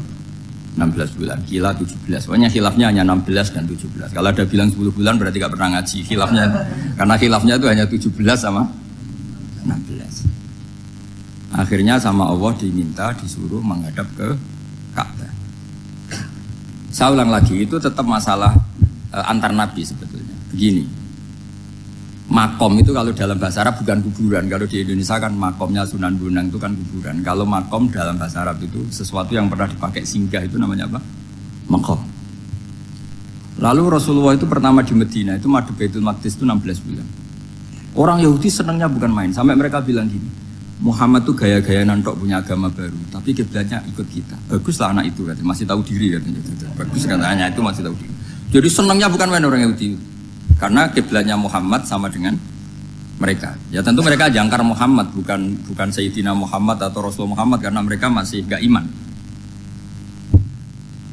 Nabi itu ya agak tersiksa karena beliau secara gen turunan Nabi Ibrahim dan kiblatnya Ibrahim itu Ka'bah. Agak tersiksa tapi sami'na wa ata'na tetap madhab ke Baitul Maqdis berapa? 16 bulan. Suatu saat Nabi Muhammad itu disuruh madhab Ka'bah. Ini dengerin. Akhirnya madhab ke Ka'bah. Apa yang terjadi? Orang Yahudi komentar gini, Muhammad itu gimana? Dia di perantauan rindu sama keluarganya, terus rindunya itu diaplikasikan jadi perilaku agama. Jadi dia madhep Ka'bah dianggap kangen. Kayak saya kan orang Rembang. Rembang itu apanya Jogja? Timurnya apa? Nggak, Jakarta itu mana Jakarta itu? Barat sana ya. Ibaratnya saya orang Jakarta, terus merantau di Jogja. Dulu kiblatnya itu menghadap ke timur, terus ketika madhep ke barat kata sampean, wah itu padune kangen apa? Keluarga. Juga kurang ajar orang Yahudi. Jadi orang Yahudi itu memang paling pinter bully. Makanya kalau sampean tukang bully itu ya agak-agak ya enggak. Saya enggak ngomong agak ya pokoknya agak-agak ya. Pinter bully orang Yahudi. Makanya enggak ada orang debat sepinter orang Yahudi. Yang bisa ngalahkan hanya Tuhan itu. Orang Yahudi yang bisa ngalahkan hanya Tuhan. Loh Sayyidina Ali orang paling terkenal cerdas. Itu kalau sama orang Yahudi itu pusing. Karena ya apa logikanya itu. Saya beri sekian contoh. Ada orang Yahudi tanya gini. Muhammad, kalau kambing mati itu yang bunuh siapa? Ya Allah, mati langsung itu. Agama kamu itu aneh, Mak. Yang langsung sentuhan Allah haram, tapi yang lewat tangan-tangan jahil manusia malah halal. Harusnya itu yang halal, kan orisinal langsung Allah yang bunuh. Jadi utaknya itu aneh, dari cara berpikir itu aneh. Nah cara sampean ini kan, nak halal pangan kue. Tapi Nabi kan nggak boleh bertutur kata kasar gitu. Kalau yang jadi nabi saya untalan ngono kan gitu. Tapi nabi kan nggak boleh kasar. Jadi nabi itu problem karena nggak boleh apa? Kasar. Kalau kita kan gampang. Wis nak halal untalan kan selesai apa? Tapi nabi nggak boleh kasar gitu. Jadi nak jadi nggak nabi ya sampean itu kan enak. Mau keliru ya pantas, mau apa saja pantas. Karena kan nggak panutan. Kalau nabi nggak bisa. Meluruskan kebenaran itu harus tetap sesuai akhlak. Ya jadi agak kerepotan, makanya punya Umar alhamdulillah ada yang nggak perlu aturan gitu. Jadi enak. Jadi ya itu memang aturannya harus itu. Coba Nabi itu perang tapi nggak boleh bunuh, kayak apa susahnya? Beliau jadi sasaran tembak tapi nggak boleh bunuh. Kalau sahabat kan enak, duel, relax, santai, bisa tarung. Kalau Nabi nggak boleh. Makanya Nabi meskipun ikut perang terus nggak ada sejarah orang yang dibunuh. Ya, hanya satu peristiwa itu pun dibaca orang kafir, ditangkis Nabi, pedangnya kembali ke dia mati. Tapi tidak ada yang Nabi. Karena Nabi kalau pembunuh nanti itu terus kayak pendekar kan, susah juga punya Nabi kok. Habis perang misalnya Nabi tanya, Muhammad habis serang berapa? 1000. Ya repot juga punya Nabi mantan apa? Pembunuh, meskipun yang dibunuh orang kafir. Tapi kan kayak apa ya? Fitrah manusia itu akan menolak kepemimpinan orang yang gitulah pokoknya nggak bisa diterangkan itu. Makanya Nabi itu nggak pernah bunuh, meskipun kayak apa musuhnya tapi nggak pernah bunuh. Untungnya di sekeliling orang-orang yang tadi. Jangan bilang tuh suka bunuh ya, pokoknya perang gitu ya. Perang dengan bunuh itu beda loh. Kalau perang itu fair apa? Fair. Sampai mana tadi? Nabi Ibrahim ya. Makom tadi saya ulang lagi. Nabi Muhammad menghadap ke Baitul Maqdis itu hanya Allah nuruti. Ini loh Nabi betul. Tahu betul bahwa di antara syariat adalah Baitul Maqdis karena semua nabi pernah berkiblat Baitul Maqdis. Tapi Nabi ketika menghadap ke Ka'bah, Nabi juga dibilangin sama Allah. Ini loh syariat yang benar karena Ka'bah juga kiblat sing a'taku, lebih tua ketimbang Baitul Maqdis. Maka disebut Ka'bah Atiqah. Ilal Baitil Atiq. Kalau Quran bahasakan Ka'bah apa? Wal yatawafu bil Baitil Atiq. Atiq itu tua sekali. Ya sudah. Ketika berstatus tua itu orang Yahudi seneng, mergo roh kelirune Muhammad. Mereka nantang, Muhammad ayo debat terbuka. Nabi rawuh. Bagaimana Anda bilang Ka'bah itu kiblat tertua? Wong Ka'bah itu pertama yang menghadap sana itu ya kamu. Semua nabi menghadapnya ke Baitul Maqdis. Terus Nabi Muhammad mulai berargumentasi ilmiah tadi. Enggak, Ka'bah itu kiblatnya Ibrahim. Jadi Ibrahim dulu itu yang mulai dulu kiblatnya itu di Terus orang itu tanya, buktinya apa? Terus dijawab, fihi ayatum bayinatum maqam Ibrahim. Ternyata di situ ada jejak kakinya Nabi Ibrahim, yaitu batu yang diinjak beliau ketika bangun Ka'bah. Itu argumentasi ilmiah. Lah barang orang Yahudi kehilangan ilmu, itu gobloknya orang Yahudi. Makanya yang bisa mengalahkan Yahudi hanya Allah Subhanahu wa taala. Luang Ibrahim saja golongan kita, pengikut kita. Ibrahim itu pengikut Yahudi. Wah itu Nabi mulai senyum-senyum, mulai tertawa-tawa. Iku goblok orang terdidik. Karena itu ibaratnya kayak kamu bilang Soekarno itu pengagum Puan Maharani. Kira-kira seperti itu. Soekarno itu pengikut Puan. Karena Yahuda itu Yahuda bin Yakub bin Ishak bin Ibrahim. Saya ulang lagi ya, nasabnya Yahudi ya Pak. Yahuda bin Yakub bin Ishak bin Ibrahim. Jadi Ibrahim itu mbah keempat dari Yahuda. Tapi karena mereka kalah debat, Ibrahim itu pengikut Yahudi. Itu sama dengan bilang apa? Soekarno itu pengikut Puan Maharani. Itu kan jadi aneh. Atau Gus Dur pengikut Mbak Yeni, atau Basim Asari pengikut Mbak Yeni, itu kan aneh. Wah, akhirnya sama Allah diingatkan. Makanya ada ayat ha antum haula hajatum fi malakum bi ilm falimatu hajuna fi ma laysa lakum bi ilm. Perjanjian debat ini semuanya harus ilmiah. Tapi kenapa perdebatan Anda malah ndak ilmiah? Karena orang Yahudi iftadohu, malu semua. Wah, semuanya Muhammad itu satu-satunya kekalahan orang Yahudi. Tapi ayat-ayat seperti ini itu gak populer. Ayat ha antum haulai hajastum fi ma lakum bi ilm falimatu hajuna fi ma laysa lakum bi. Jadi Islam, betapa hebatnya Islam. Kalau debat harus ilmiah. Dan Kanjeng Nabi menantang, ini perjanjian kita debat ini ilmiah. Kenapa sekarang jadi tidak ilmiah? Yaitu kamu mengatakan Ibrahim itu pengikut Yahudi, padahal Ibrahim dengan Yahudi itu dulu Ibrahim. Ya semat kalah man, tapi tetap ra Islam. Tapi nah, makanya terus Ka'bah dibuktikan ketuaannya lewat apa? Fihi ayatum bayinatum maqamu Ibrahim. Itu bukan makam kuburan. Karena makamnya Nabi Ibrahim tetap di Hebron, temudi Palestina. Kira-kira itu Palestina. Jare Israel yo ning Israel, mbah menang di. Jare ning Israel yo ning Israel, jare Palestina ning. Saya pernah ziarah ke sana di Hebron. Di makamnya Nabi siapa? Ibrahim. Jadi jelas ya. Jadi nasa mansu itu ketentuan yang dikehendaki Allah Subhanahu wa taala untuk menguji loyalitas manusia, menanggalkan semua akalnya. Makanya saya mohon sekali siapapun yang ngaji saya dimanapun, sekali-kali manusia itu harus menanggalkan akalnya. Sekali Anda pakai akal, maka Anda akan ingkar dengan nasa mansu. Nasa mansu itu hukum yang direvisi, yang dibatalkan. Makanya orang Yahudi lagi-lagi pinternya orang Yahudi. Merovokasi orang-orang yang Islamnya belum kuat, diprovokasi gini. Ungzuru ila Muhammadin tahayyara fi din yukhillu yawman wa yuharrimu ukhra.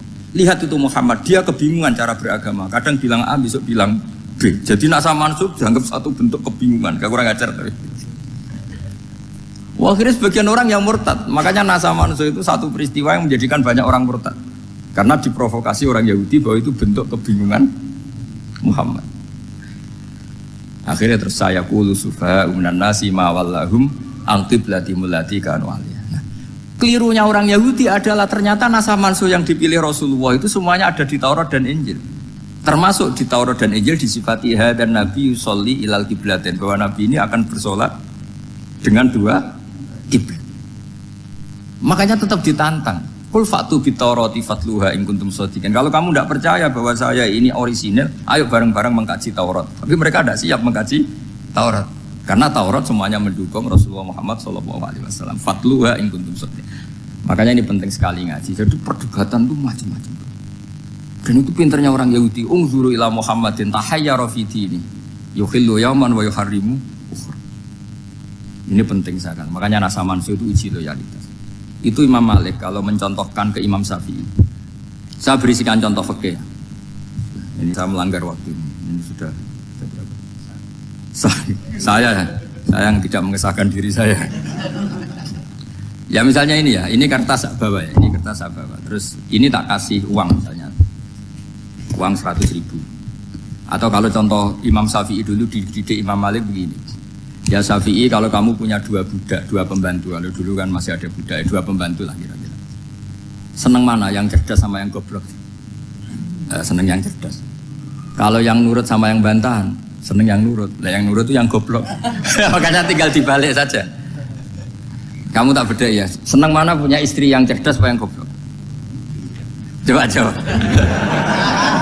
Atau ibu-ibu mbak-mbak ini, seneng mana punya suami yang cerdas atau yang goblok? Kalau cerdas gak bisa diakali, tapi goblok nurut tapi ya kadang di sini kan di sini. Nah, itu kan antar manusia. Masalahnya kita menghadapi Allah Subhanahu wa taala yang semua kita pasti bodoh.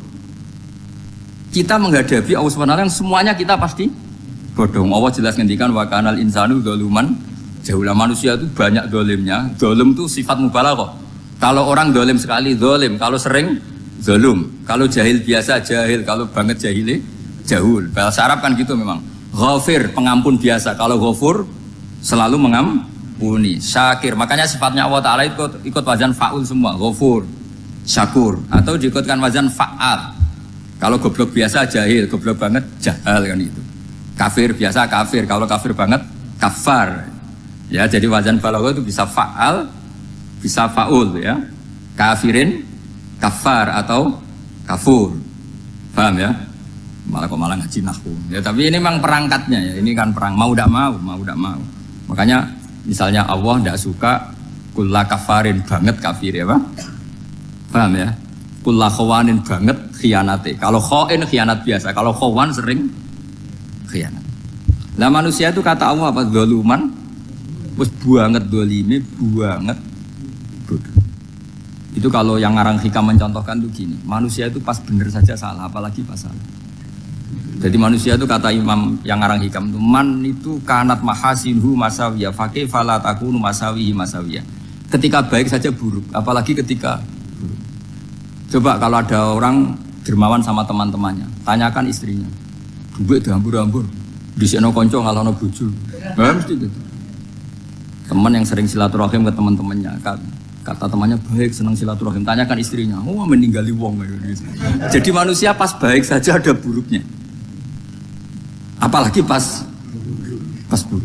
Makanya dulu bapak saya ngajarin saya istiqomah ya apik ya, tapi kadang-kadang nak keterusan itu ora istiqomah ngangkangi orang dia tidak punya kesempatan. Misalnya ada imam masjid imami terus sampai tua sampai mau mati, itu istiqomah apa tidak memberi peluang yang lain? Tidak jawab aja. Jadi itu manusia. Jadi pas baik saja buruk, apalagi pas buruk. Kayak saya gini di sini ngajar baik, tapi saya ada sopannya harus di atas. Padahal banyak orang sepuh, ada Pak On, ada beberapa yang kan terpaksa nggak sopan. Tapi sama yang nyuruh, berarti sama yang dosa. Kemarin saya minta di bawah supaya ganjaran saya utuh. Ini gara-gara begini ganjaran saya ini agak terkredit apa terdebat itu karena itu. Saya teruskan. Jadi manusia itu punya sisi itu karena manusia itu zalum dan apa jahul. Wa kanal insanu zaluman. Problemnya ini ngadepi Allah yang selalu pinter, yang kita selalu bodoh. Misalnya gini, kamu ditanya Allah. Ini contohnya Imam Malik. Ikla hadi sokhroh fa inna tahtaha dhahaban.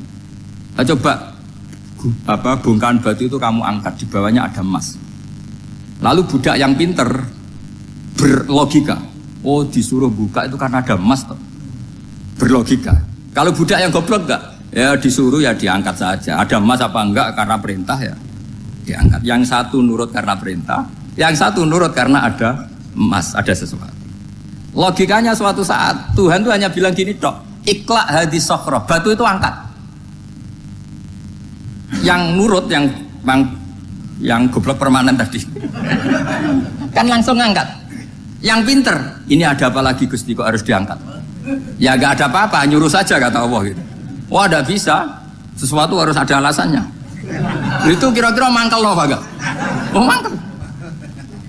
Nah logikanya manusia seperti itu. Makanya dua murid pinter, di rakyat pinter, presiden ya susah mesti demo. Goblok ya susah di sini uang. Ini kok nggak ada pilihan. Memang manusia itu nggak ada pilihan. Nah sekarang masalahnya gini di fikih ini, saya kembali lagi ke fikih. Pertanyaannya secara fikih begini. Misalnya iddah. Iddah itu seorang perempuan ditinggal mati suaminya atau ditinggal atau cerai. Itu kan ada namanya apa? Iddah. Iddah itu memastikan apa tujuannya? Memastikan rahim itu steril dari mani atau sperma zaut awal. Supaya nanti kalau dinikah orang lain tidak terjadi ikhtilatul nasab. Oke, berarti iddah kita beri argumentasi secara ilmiah li baro'atir rohmi. Jadi misalnya Zaid menceraikan istrinya Sri dalam keadaan masih bisa haid. Iddahnya 3 kali masa suci. Wal mutallaqatu yatarabbasna bi anfusina salah satu guru. Lalu karena secara teori medis kalau haid berarti bukti tidak hamil. Apalagi kalau haidnya terulang-ulang sampai 3 kali pasti tidak hamil. Sehingga kalau nanti dinikahi orang lain pasti kalau ada anak ya anaknya zaud sani atau zaud kedua. Berarti alasan iddah li baro'atir rohmi. Oke, kita sok pinter, sok bijak. Pertanyaannya adalah, sekarang sudah baru 1 bulan, suaminya di Malaysia, nggak pernah ngumpuli. Dicek di medis juga berbukti tidak hamil. Apakah boleh tanpa iddah? Semua ulama mengatakan tidak boleh. Tapi ini kan rahimnya jelas bersih. Ya karena iddah itu nuruti perintah pangeran, pokoknya tetap iddah. 3 kali masa suci. 3 kali masa suci atau masa haid. Itu ada perdebatan ulama. Tapi kan ini terbukti bersih, Gus. Meskipun terbukti bersih, kata Allah harus iddah 3 bulan atau berapa? Kira-kira 3 bulan, 4 bulan ya tetap harus iddah. Kowe milih mana? Sok pinter, Gusti. Berhubung ini, pangeran buat terang gitu. Berhubung. Jadi Tuhan apa Pak Wari? Berhubung Gusti ini jelas steril dari sperma zaut awal, nggak usah iddah Gusti. Sama aja kamu disuruh majikan kamu ikhla hadis safra. Berhubung nggak ada apa-apa, nggak usah ya. Kira-kira mangkel nonda budak yang seperti itu. Mangkel. Maka dibutuhkan kebodohan dalam beragama. Betul itu memang. Makanya Nabi itu unik, pernah bilang itu gini, aksaru ahlil jannah al-bulu, aki-aki penduduk swarga itu al-bulu, wong goblok-goblok. Maksudnya goblok yang jenis ini, bukan goblok betulan maksudnya. Maksudnya goblok jenis ini itu ya tetap pinter, tapi pinternya dibuang, pura-pura goblok demi samina. Jadi saya misalnya kok pinter dan goblok tadi sekaligus. Pinter dan goblok. Ya bah, ikhla hadis sokhra fa inna tahta hadapan. Tak angkat karena saya tahu di bawah ada emas. Tapi di hati saya sajane ya mergo perintah. Suatu saat kalau disuruh Allah ikhla hadis sokhra, perintah ya tak angkat. Ya sudah. Jadi ya pinter ya goblok. Saya tahu namanya perintahnya Allah pasti ada hikmahnya. Hikmahnya itu adalah libaro atir rohmi. Tapi hikmahnya jadi kawula adalah nurut perintah Allah, cek tahu alasannya maupun tidak. Lah di sini ada illatul hukmi untuk membangun kecerdasan, tapi ada loyalitas untuk membangun ubudi. Ya, bahwa kita ini kawula roh tetap loyal. Makanya tadi pagi saya cerita Sayyidina Umar. Sayyidina Umar kayak apa cerdasnya? Tapi tetap ubudi ya. Yaitu Rasulullah SAW sering dibully orang kafir. Muhammad tuh gaya-gaya nantok. Wong ora oleh nyembah berhala, ora oleh nyembah watu, jebule dekne nyembah Hajar Aswad. Karena dilihat dari jauh kan tetap nyium Hajar Aswad.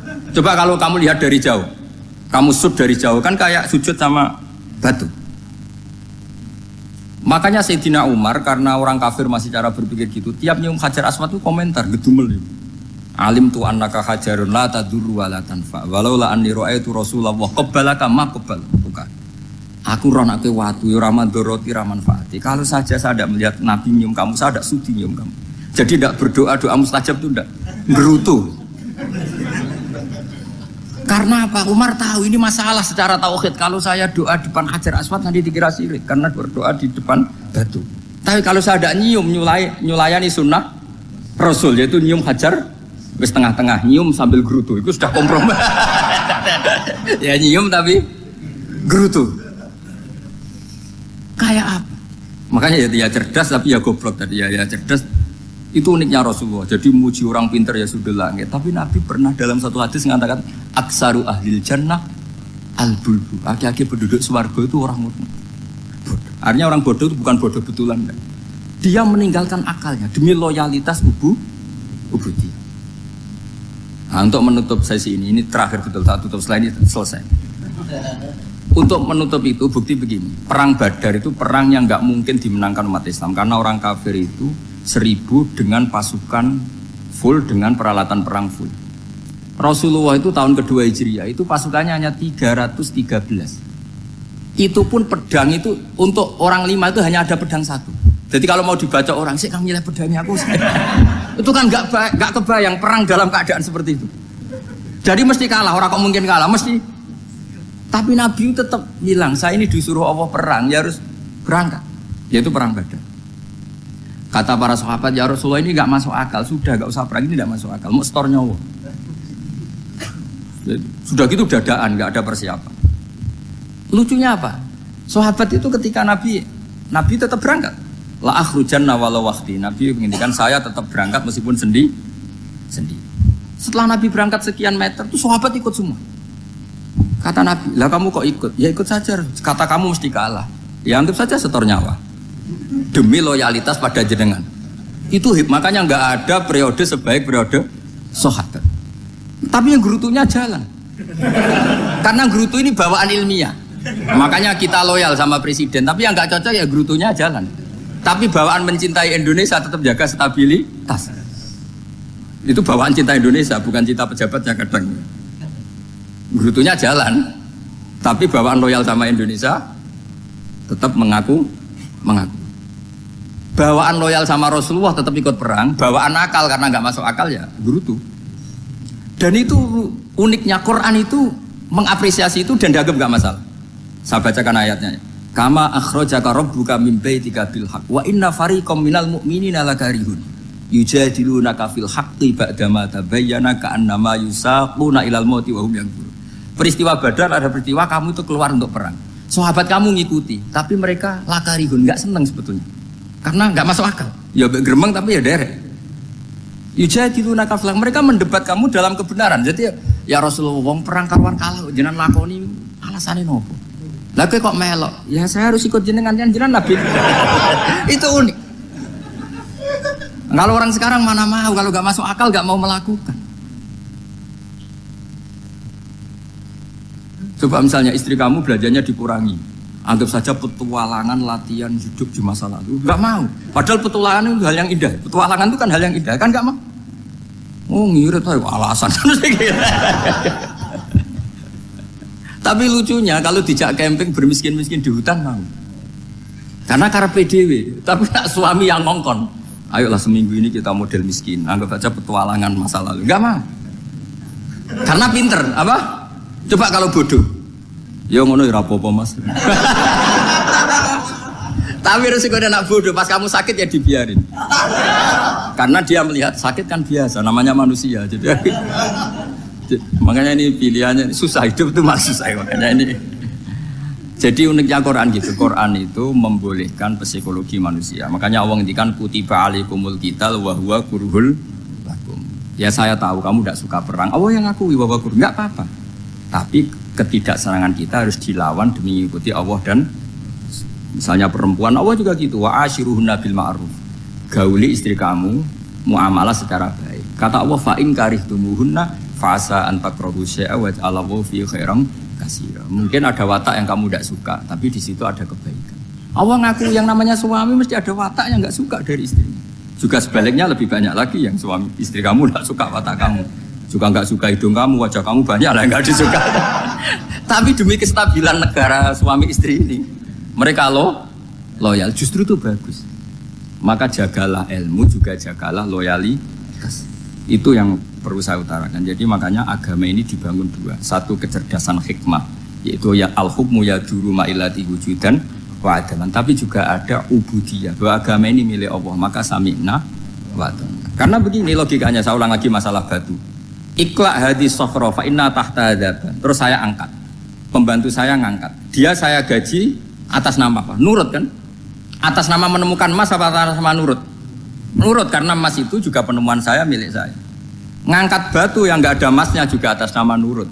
Jadi rapot yang saya berikan ke pembantu saya itu tentang nurut dan tidak nurut. Saya kan tidak peduli dengan cerdas dan tidak cerdas.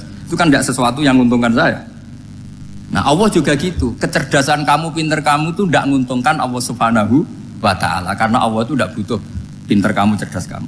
Allah hanya butuh mental ubudiyah kamu. Makanya Allah mensifati nabinya hanya subhanalladzi asra bi abdihi, karena status tertinggi manusia adalah sifat kehambaan. Makanya ya Tuhan nafsul mutmainnah irji'i ila rabbiki radiyatan mardiyah fadkhuli fi ibadi, berstatuslah sebagai hamba baru wadkhuli jannah. Nah kalau kamu berstatus hamba ya harus baik, gak usah kalian bantah. Coba kalau kamu rasional, ya Allah kenapa bikin surga nanti-nanti? Engkau kan bikin sekarang, ngapain repot-repot nanti? Jadi kacau semua agama. Makanya yang perlu didahulukan adalah status ya Tuhan nafsul mutmainnah irji'i ila rabbiki radiyatan mardiyah fadkhuli fi ibadi, masuklah berstatus sebagai hamba saya. Khasnya hamba tadi ya cerdas, karena semua yang diperintahkan Allah pasti ada hikmahnya. Tapi kecerdasan ini kadang kita tinggalkan demi loyalitas ubudiyah. Terus ngoten mawon kula ngapunten ingkang kathah, mugi-mugi niki barokah. Wassalamualaikum warahmatullahi wabarakatuh.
Muhammad, kalau kambing mati itu yang bunuh siapa? Ya Allah, mati langsung itu. Agama kamu itu aneh, Mak. Yang langsung sentuhan Allah haram, tapi yang lewat tangan-tangan jahil manusia malah halal. Harusnya itu yang halal, kan orisinal langsung Allah yang bunuh. Jadi utaknya itu aneh, dari cara berpikir itu aneh. Nah cara sampean ini kan, nak halal pangan kue. Tapi Nabi kan nggak boleh bertutur kata kasar gitu. Kalau yang jadi Nabi saya untalan ngono kan gitu. Tapi Nabi kan nggak boleh kasar. Jadi Nabi itu problem karena nggak boleh apa? Kasar. Kalau kita kan gampang. Wis nak halal untalan kan selesai apa? Tapi Nabi nggak boleh kasar gitu. Jadi nggak Nabi ya sampean itu kan enak. Mau keliru ya pantas, mau apa saja pantas. Karena kan nggak panutan. Kalau Nabi nggak bisa. Meluruskan kebenaran itu harus tetap sesuai akhlak. Ya jadi agak kerepotan. Makanya punya Umar alhamdulillah ada yang nggak perlu aturan itu. Jadi enak. Jadi ya itu memang aturannya harus itu. Coba Nabi itu perang tapi nggak boleh bunuh. Kayak apa susahnya? Beliau jadi sasaran tembak tapi nggak boleh bunuh. Kalau sahabat kan enak, duel, relax, santai, bisa tarung. Kalau Nabi nggak boleh. Makanya Nabi meskipun ikut perang terus nggak ada sejarah orang yang dibunuh. Ya, hanya satu peristiwa itu pun dibaca orang kafir, ditangkis Nabi, pedangnya kembali ke dia mati. Tapi nggak ada yang Nabi. Karena Nabi kalau pembunuh nanti itu terus kayak pendekar kan susah juga punya Nabi kok. Habis perang misalnya Nabi tanya, Muhammad habis serang berapa? 1000. Ya repot juga punya Nabi mantan apa? Pembunuh meskipun yang dibunuh orang kafir, tapi kan kayak apa ya? Fitrah manusia itu akan menolak kepemimpinan orang yang gitulah pokoknya nggak bisa diterangkan itu. Makanya Nabi itu nggak pernah bunuh meskipun kayak apa musuhnya tapi nggak pernah bunuh. Untungnya di sekeliling orang-orang yang tadi. Jangan bilang tuh suka bunuh ya, pokoknya perang gitu ya. Perang dengan bunuh itu beda loh. Kalau perang itu fair apa? Fair. Sampai mana tadi? Nabi Ibrahim ya tadi. Makom tadi saya ulang lagi. Nabi Muhammad menghadap ke Baitul Maqdis itu hanya Allah nuruti. Ini loh Nabi betul. Tahu betul bahwa di antara syariat adalah Baitul Maqdis karena semua Nabi pernah berkiblat Baitul Maqdis. Tapi Nabi ketika menghadap ke Ka'bah, Nabi juga dibilangin sama Allah. Ini loh syariat yang benar karena Ka'bah juga kiblat sing a'taku, lebih tua ketimbang Baitul Maqdis. Maka disebut Ka'bah Atiqah. Ilal Baitil Atiq. Kalau Quran bahasakan Ka'bah apa? Wal yatawafu bil Baitil Atiq. Atiq itu tua sekali. Ya, sudah. Ketika berstatus tua itu orang Yahudi seneng, mergo roh kelirune Muhammad. Mereka nantang, Muhammad ayo debat terbuka. Nabi rawuh. Bagaimana Anda bilang Ka'bah itu kiblat tertua? Wong Ka'bah itu pertama yang menghadap sana itu ya kamu. Semua Nabi menghadapnya ke Baitul Maqdis. Terus Nabi Muhammad mulai berargumentasi ilmiah tadi. Enggak, Ka'bah itu kiblatnya Ibrahim.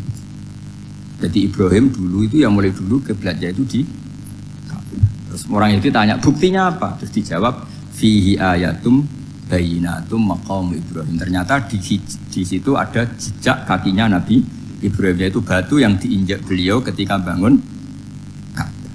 Itu argumentasi ilmiah. Lah barang orang Yahudi kehilangan ilmu itu gobloknya orang Yahudi. Makanya yang bisa mengalahkan Yahudi hanya Allah Subhanahu wa taala. Luang Ibrahim saja golongan kita, pengikut kita. Ibrahim itu pengikut Yahudi. Wah itu Nabi mulai senyum-senyum, mulai tertawa-tawa. Wih, goblok orang terdidik. Karena itu ibaratnya kayak kamu bilang Soekarno itu pengagum Puan Maharani. Kira-kira seperti itu. Soekarno itu pengikut Puan. Karena Yahuda itu Yahuda bin Yakub bin Ishak bin Ibrahim. Saya ulang lagi ya, nasabnya Yahudi ya Pak. Yahuda bin Yakub bin Ishak bin Ibrahim. Jadi Ibrahim itu mbah keempat dari Yahuda. Tapi karena mereka kalah debat, Ibrahim itu pengikut Yahudi. Itu sama dengan bilang apa? Soekarno itu pengikut Puan Maharani. Itu kan jadi aneh. Atau Gus Dur pengikut Mbak Yeni, atau Basim Asari pengikut Mbak Yeni, itu kan aneh. Wah, akhirnya sama Allah diingatkan. Makanya ada ayat ha antum haula hajatum fi malakum bi ilm falimatu hajuna fi ma laysa lakum bi ilm. Perjanjian debat ini semuanya harus ilmiah. Tapi kenapa perdebatan Anda malah ndak ilmiah? Akhirnya orang Yahudi iftadohu, malu semua. Wah, semuanya Muhammad itu satu-satunya kekalahan orang Yahudi. Tapi ayat-ayat seperti ini itu enggak populer. Ayat ha antum haula'i hajastum fi ma lakum bi ilm falimatu hajuna fi ma laysa lakum bi. Jadi Islam betapa hebatnya Islam. Kalau debat harus ilmiah. Dan Kanjeng Nabi menantang, ini perjanjian kita debat ini ilmiah. Kenapa sekarang jadi tidak ilmiah? Yaitu kamu mengatakan Ibrahim itu pengikut Yahudi, padahal Ibrahim dengan Yahudi itu dulu Ibrahim. Makanya ya semat kalah, man. Tapi tetap ra Islam. Tapi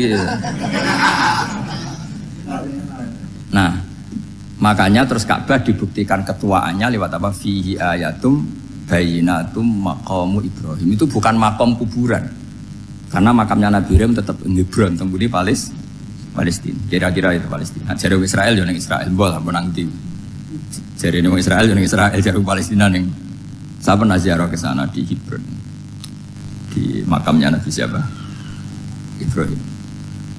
Jadi jelas ya. Jadi nasa mansuh itu ketentuan yang dikehendaki Allah Subhanahu Wa Taala untuk menguji loyalitas manusia, menanggalkan semua akalnya.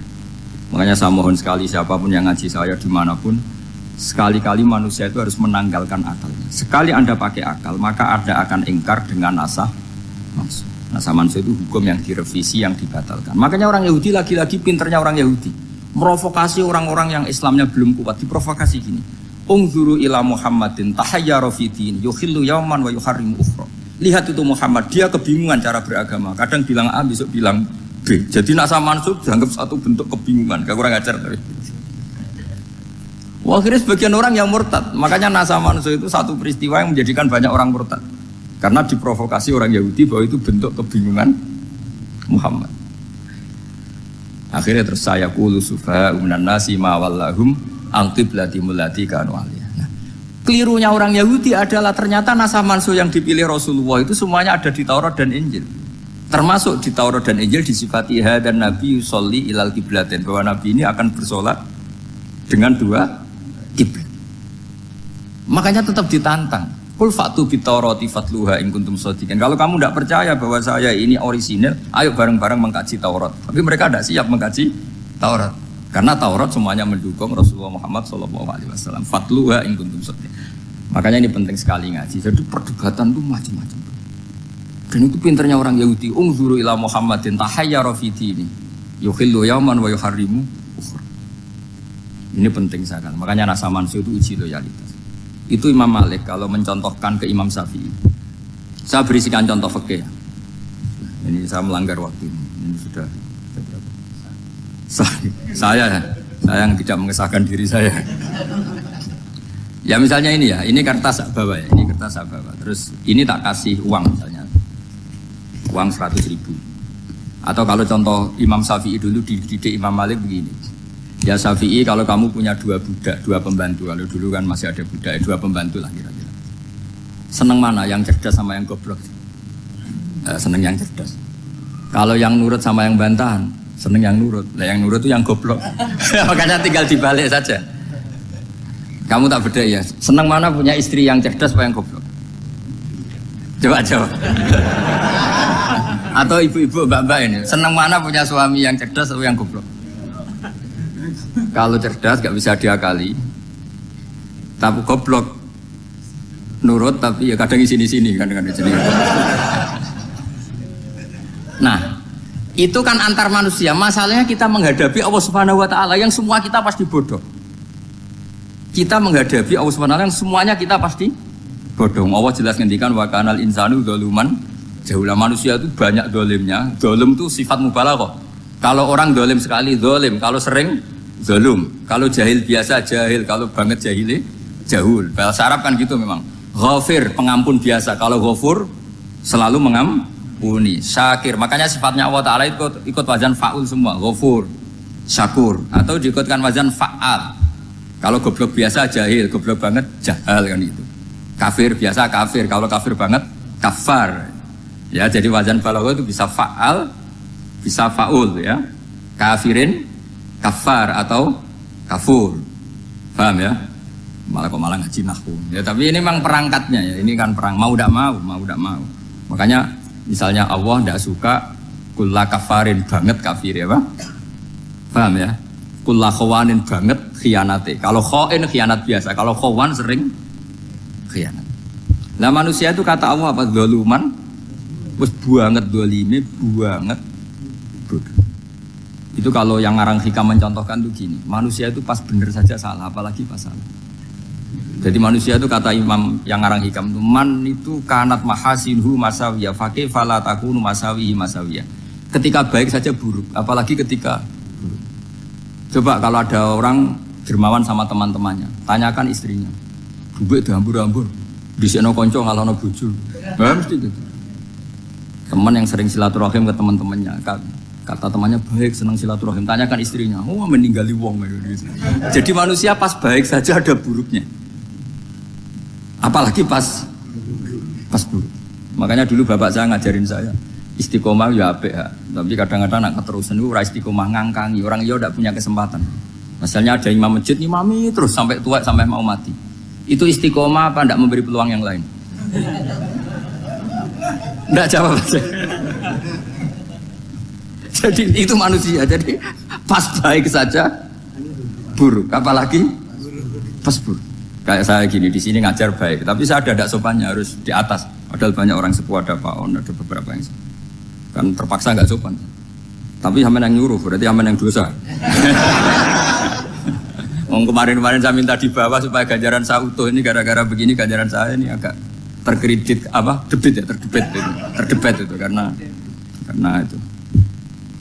Saya teruskan. Jadi manusia itu punya sisi itu karena manusia itu dzalum dan jahul. Wa kanal insanu dzaluman. Problemnya ini ngadepi Allah yang selalu pinter, yang kita selalu bohong. Misalnya gini, kamu ditanya Allah. Ini contohnya Imam Malik. Ikla hadi sokhroh fa inna tahtaha dhahaban. Coba bongkahan batu itu kamu angkat, di bawahnya ada emas. Lalu budak yang pinter berlogika, oh disuruh buka itu karena ada emas toh. Berlogika. Kalau budak yang goblok enggak, ya disuruh ya diangkat saja. Ada emas apa enggak karena perintah ya diangkat. Yang satu nurut karena perintah, yang satu nurut karena ada emas, ada sesuatu. Logikanya suatu saat Tuhan tuh hanya bilang gini tok, ikla hadis sokhroh, batu itu angkat. Yang nurut yang goblok permanen tadi kan langsung ngangkat. Yang pinter, ini ada apa lagi Gusti kok harus diangkat? Ya gak ada apa-apa, nyuruh saja kata Allah gitu. Wah tidak bisa, sesuatu harus ada alasannya. Itu kira-kira mangkel loh agak. Oh mangkel. Nah, logikanya manusia seperti itu. Makanya dua murid pinter, di rakyat pinter, presiden ya susah mesti demo. Goblok ya susah di sini wong. Ini kan nggak ada pilihan. Memang manusia itu nggak ada pilihan.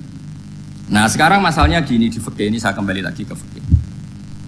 Pertanyaannya secara fikih begini. Misalnya iddah. Iddah itu seorang perempuan ditinggal mati suaminya atau ditinggal atau cerai. Itu kan ada namanya apa?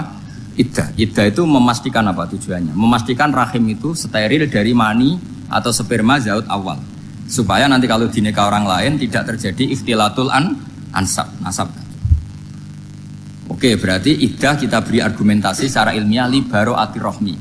Jadi misalnya Zaid menceraikan istrinya Sri dalam keadaan masih bisa haid. Iddahnya 3 kali masa suci. Wal mutallaqatu yatarabbasna bi anfusina salah satu guru. Lalu karena secara teori medis kalau haid berarti bukti tidak hamil. Apalagi kalau haidnya terulang-ulang sampai 3 kali pasti tidak hamil. Sehingga kalau nanti dinikahi orang lain pasti kalau ada anak ya anaknya zaud sani atau zaud kedua. Berarti alasan iddah li baro'atir rohmi. Oke, kita sok pinter, sok bijak. Pertanyaannya adalah sekarang sudah baru 1 bulan suaminya di Malaysia nggak pernah ngumpuli, dicek di medis juga berbukti tidak hamil. Apakah boleh tanpa iddah? Semua ulama mengatakan tidak boleh. Tapi ini kan rahimnya jelas bersih. Ya karena iddah itu nuruti perintah pangeran, pokoknya tetap iddah 3 kali masa suci. 3 kali masa suci atau masa haid, itu ada perdebatan ulama.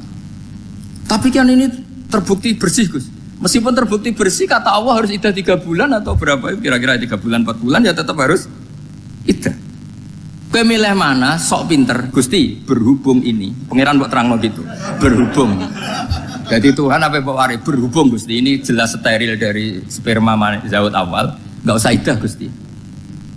Sama aja kamu disuruh majikan kamu ikla hadis sakhroh, berhubung nggak ada apa-apa, nggak usah ya. Kira-kira mangkel nonda budak yang seperti itu. Mangkel. Maka dibutuhkan kebodohan dalam beragama. Betul itu memang. Makanya Nabi itu unik, pernah bilang itu gini, aksaru ahlil jannah al-buhu, aki-aki penduduk swarga itu al-buhu, wong goblok-goblok. Maksudnya goblok yang jenis ini, bukan goblok betulan maksudnya. Maksudnya goblok jenis ini itu ya tetap pinter, tapi pinternya dibuang, pura-pura goblok demi samina. Jadi saya misalnya kok pinter dan goblok tadi sekaligus, pinter dan goblok. Ya bah, ikla hadis sohra fa inna tahta hadapan. Tak angkat, karena saya tahu di bawah ada Mas, tapi di hati saya sajane ya mergo perintah. Suatu saat kalau disuruh Allah, ikla hadis sohra, perintah ya tak angkat, ya sudah. Jadi ya pinter ya goblok. Saya tahu namanya perintahnya Allah pasti ada hikmahnya. Hikmahnya itu adalah libaro atir rohmi. Tapi hikmahnya jadi kawula adalah nurut perintah Allah, cek tahu alasannya maupun tidak. Nah, di sini ada illatul hukmi untuk membangun kecerdasan, tapi ada loyalitas untuk membangun ubudi. Ya, bahwa kita ini kawula roh tetap loyal. Makanya tadi pagi saya cerita Sayyidina Umar. Sayyidina Umar kayak apa cerdasnya? Tapi tetap ubudi ya. Yaitu Rasulullah SAW sering dibully orang kafir. Muhammad tuh gaya-gaya nantok. Wong ra oleh nyembah berhala, ra oleh nyembah watu, jebule ini nyembah Hajar Aswad. Karena dilihat dari jauh kan tetap nyium Hajar Aswad. Coba kalau kamu lihat dari jauh, kamu sujud dari jauh kan kayak sujud sama batu. Makanya Sayyidina Umar karena orang kafir masih cara berpikir gitu, tiap nyium Hajar Aswad itu komentar gedumel. Alim tu annaka hajarun la tadurru wa la tanfa. Walau la anni ra'aitu Rasulullah qabbalaka ma qabbal. Bukan. Aku ronake watu ya ora mandoroti ra manfaati. Kalau saja saya tidak melihat Nabi nyium kamu, saya tidak sudi nyium kamu. Jadi tidak berdoa doa mustajab itu tidak gerutu. Karena apa? Umar tahu ini masalah secara tauhid. Kalau saya doa depan Hajar Aswad nanti dikira syirik karena berdoa di depan batu. Tapi kalau saya tidak nyium nyulayani sunnah Rasul yaitu nyium Hajar wis tengah-tengah nyium sambil gerutu itu sudah kompromi. Ya nyium tapi gerutu. Kayak apa? Makanya ya dia cerdas tapi ya goblok tadi ya cerdas. Itu uniknya Rasulullah. Jadi muji orang pintar ya sudah langit. Tapi Nabi pernah dalam satu hadis mengatakan aksaru ahlil jannah al-bulbu. Aki-aki penduduk swarga itu orang bodoh. Artinya orang bodoh itu bukan bodoh betulan. Kan? Dia meninggalkan akalnya demi loyalitas ubudiyah. Nah, untuk menutup sesi ini terakhir betul saat tutup slide ini selesai. Untuk menutup itu bukti begini, perang Badar itu perang yang nggak mungkin dimenangkan umat Islam karena orang kafir itu 1000 dengan pasukan full dengan peralatan perang full.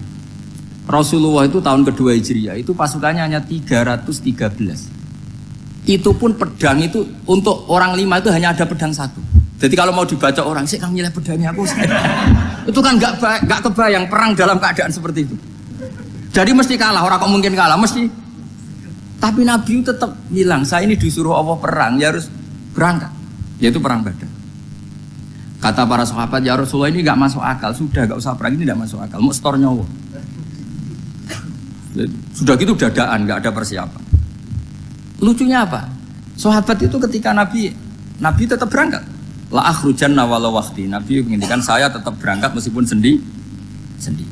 Setelah Nabi berangkat sekian meter tuh sahabat ikut semua. Kata Nabi, "Lah kamu kok ikut?" "Ya ikut saja. Kata kamu mesti kalah." "Ya anggap saja setor nyawa." Demi loyalitas pada jenengan. Itu makanya nggak ada periode sebaik periode sahabat. Tapi yang gerutunya jalan. Karena gerutu ini bawaan ilmiah. Makanya kita loyal sama presiden, tapi yang nggak cocok ya gerutunya jalan. Tapi bawaan mencintai Indonesia tetap jaga stabilitas. Itu bawaan cinta Indonesia, bukan cinta pejabatnya kadang. Gerutunya jalan, tapi bawaan loyal sama Indonesia tetap mengaku. Bawaan loyal sama Rasulullah tetap ikut perang, bawaan akal karena nggak masuk akal ya gerutu. Dan itu uniknya Quran itu mengapresiasi itu dan dianggap nggak masalah. Saya bacakan ayatnya. Kama akhrajaka rabbuka min baitika bil haqq wa inna fariqam minal mu'minina lakarihun yujadilunaka fil haqqi ba'dama tabayyana ka'annama yusaquna ilal mauti wa hum yanzurun. Peristiwa Badar ada peristiwa kamu itu keluar untuk perang. Sahabat kamu ngikuti, tapi mereka lakarihun, enggak senang sebetulnya. Karena enggak masuk akal. Ya gremeng tapi ya derek. Yujadilunaka fil haqq, mereka mendebat kamu dalam kebenaran. Jadi ya Rasulullah wong perang karuan kalah jenengan lakoni alasane nopo? Lah kok melok? Ya saya harus ikut jenengan kan jenengan Nabi. Itu unik. Kalau orang sekarang mana mau, kalau nggak masuk akal nggak mau melakukan. Coba misalnya istri kamu belanjanya dikurangi, anggap saja petualangan latihan hidup di masa lalu, nggak mau. Padahal petualangan itu hal yang indah. Petualangan itu kan hal yang indah, kan nggak mau. Oh ngirit aja alasan. Tapi lucunya kalau dijak camping bermiskin-miskin di hutan mau. Karena karpe dewe, tapi tak suami yang ngongkon. Ayolah seminggu ini kita model miskin, anggap saja petualangan masa lalu. Enggak mau. Karena pinter, apa? Coba kalau bodoh. Ya ngono ya apa-apa Mas. Tapi resiko anak bodoh, pas kamu sakit ya dibiarin.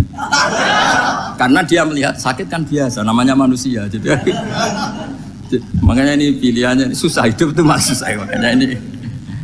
Jadi uniknya Quran gitu, Quran itu membolehkan psikologi manusia. Makanya Allah ngendikan kutiba alaikumul qital wa huwa kurhul lakum. Ya saya tahu kamu tidak suka perang. Allah yang ngakui bahwa kurhul enggak apa-apa.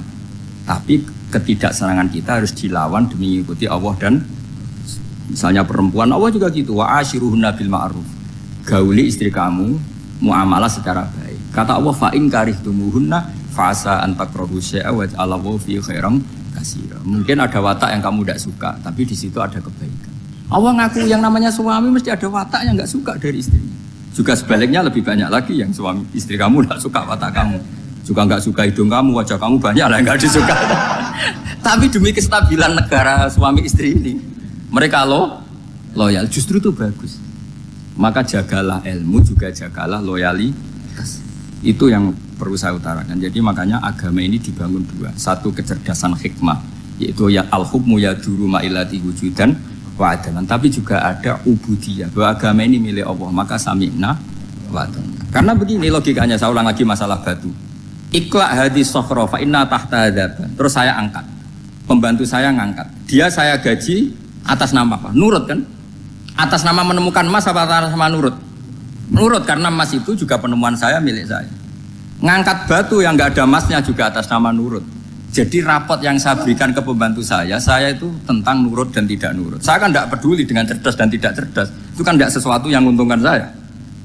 Nah Allah juga gitu. Kecerdasan kamu, pinter kamu itu tidak menguntungkan Allah Subhanahu wa Ta'ala. Karena Allah itu tidak butuh pinter kamu, cerdas kamu. Allah hanya butuh mental ubudiyah kamu. Makanya Allah mensifati nabinya hanya subhanalladzi asra bi abdihi, karena status tertinggi manusia adalah sifat kehambaan. Makanya ya Tuhan nafsul mutmainnah irji'i ila rabbiki radiyatan mardiyah fadkhuli fi ibadi. Berstatuslah sebagai hamba baru wadkhuli jannah. Nah kalau kamu berstatus hamba ya harus baik, gak usah kalian bantah. Coba kalau kamu rasional, ya Allah kenapa bikin surga nanti-nanti? Engkau kan bikin sekarang, ngapain repot-repot nanti? Jadi kacau semua agama. Makanya yang perlu didahulukan adalah status ya Tuhan nafsul mutmainnah irji'i ila rabbiki radiyatan mardiyah fadkhuli fi ibadi. Masuklah berstatus sebagai hamba saya. Khasnya hamba tadi ya cerdas, karena semua yang diperintahkan Allah pasti ada hikmahnya. Tapi kecerdasan ini kadang kita tinggalkan demi loyalitas ubudiyah. Terus ngoten mawon kula ngapunten ingkang kathah, mugi-mugi niki barokah. Wassalamualaikum warahmatullahi wabarakatuh.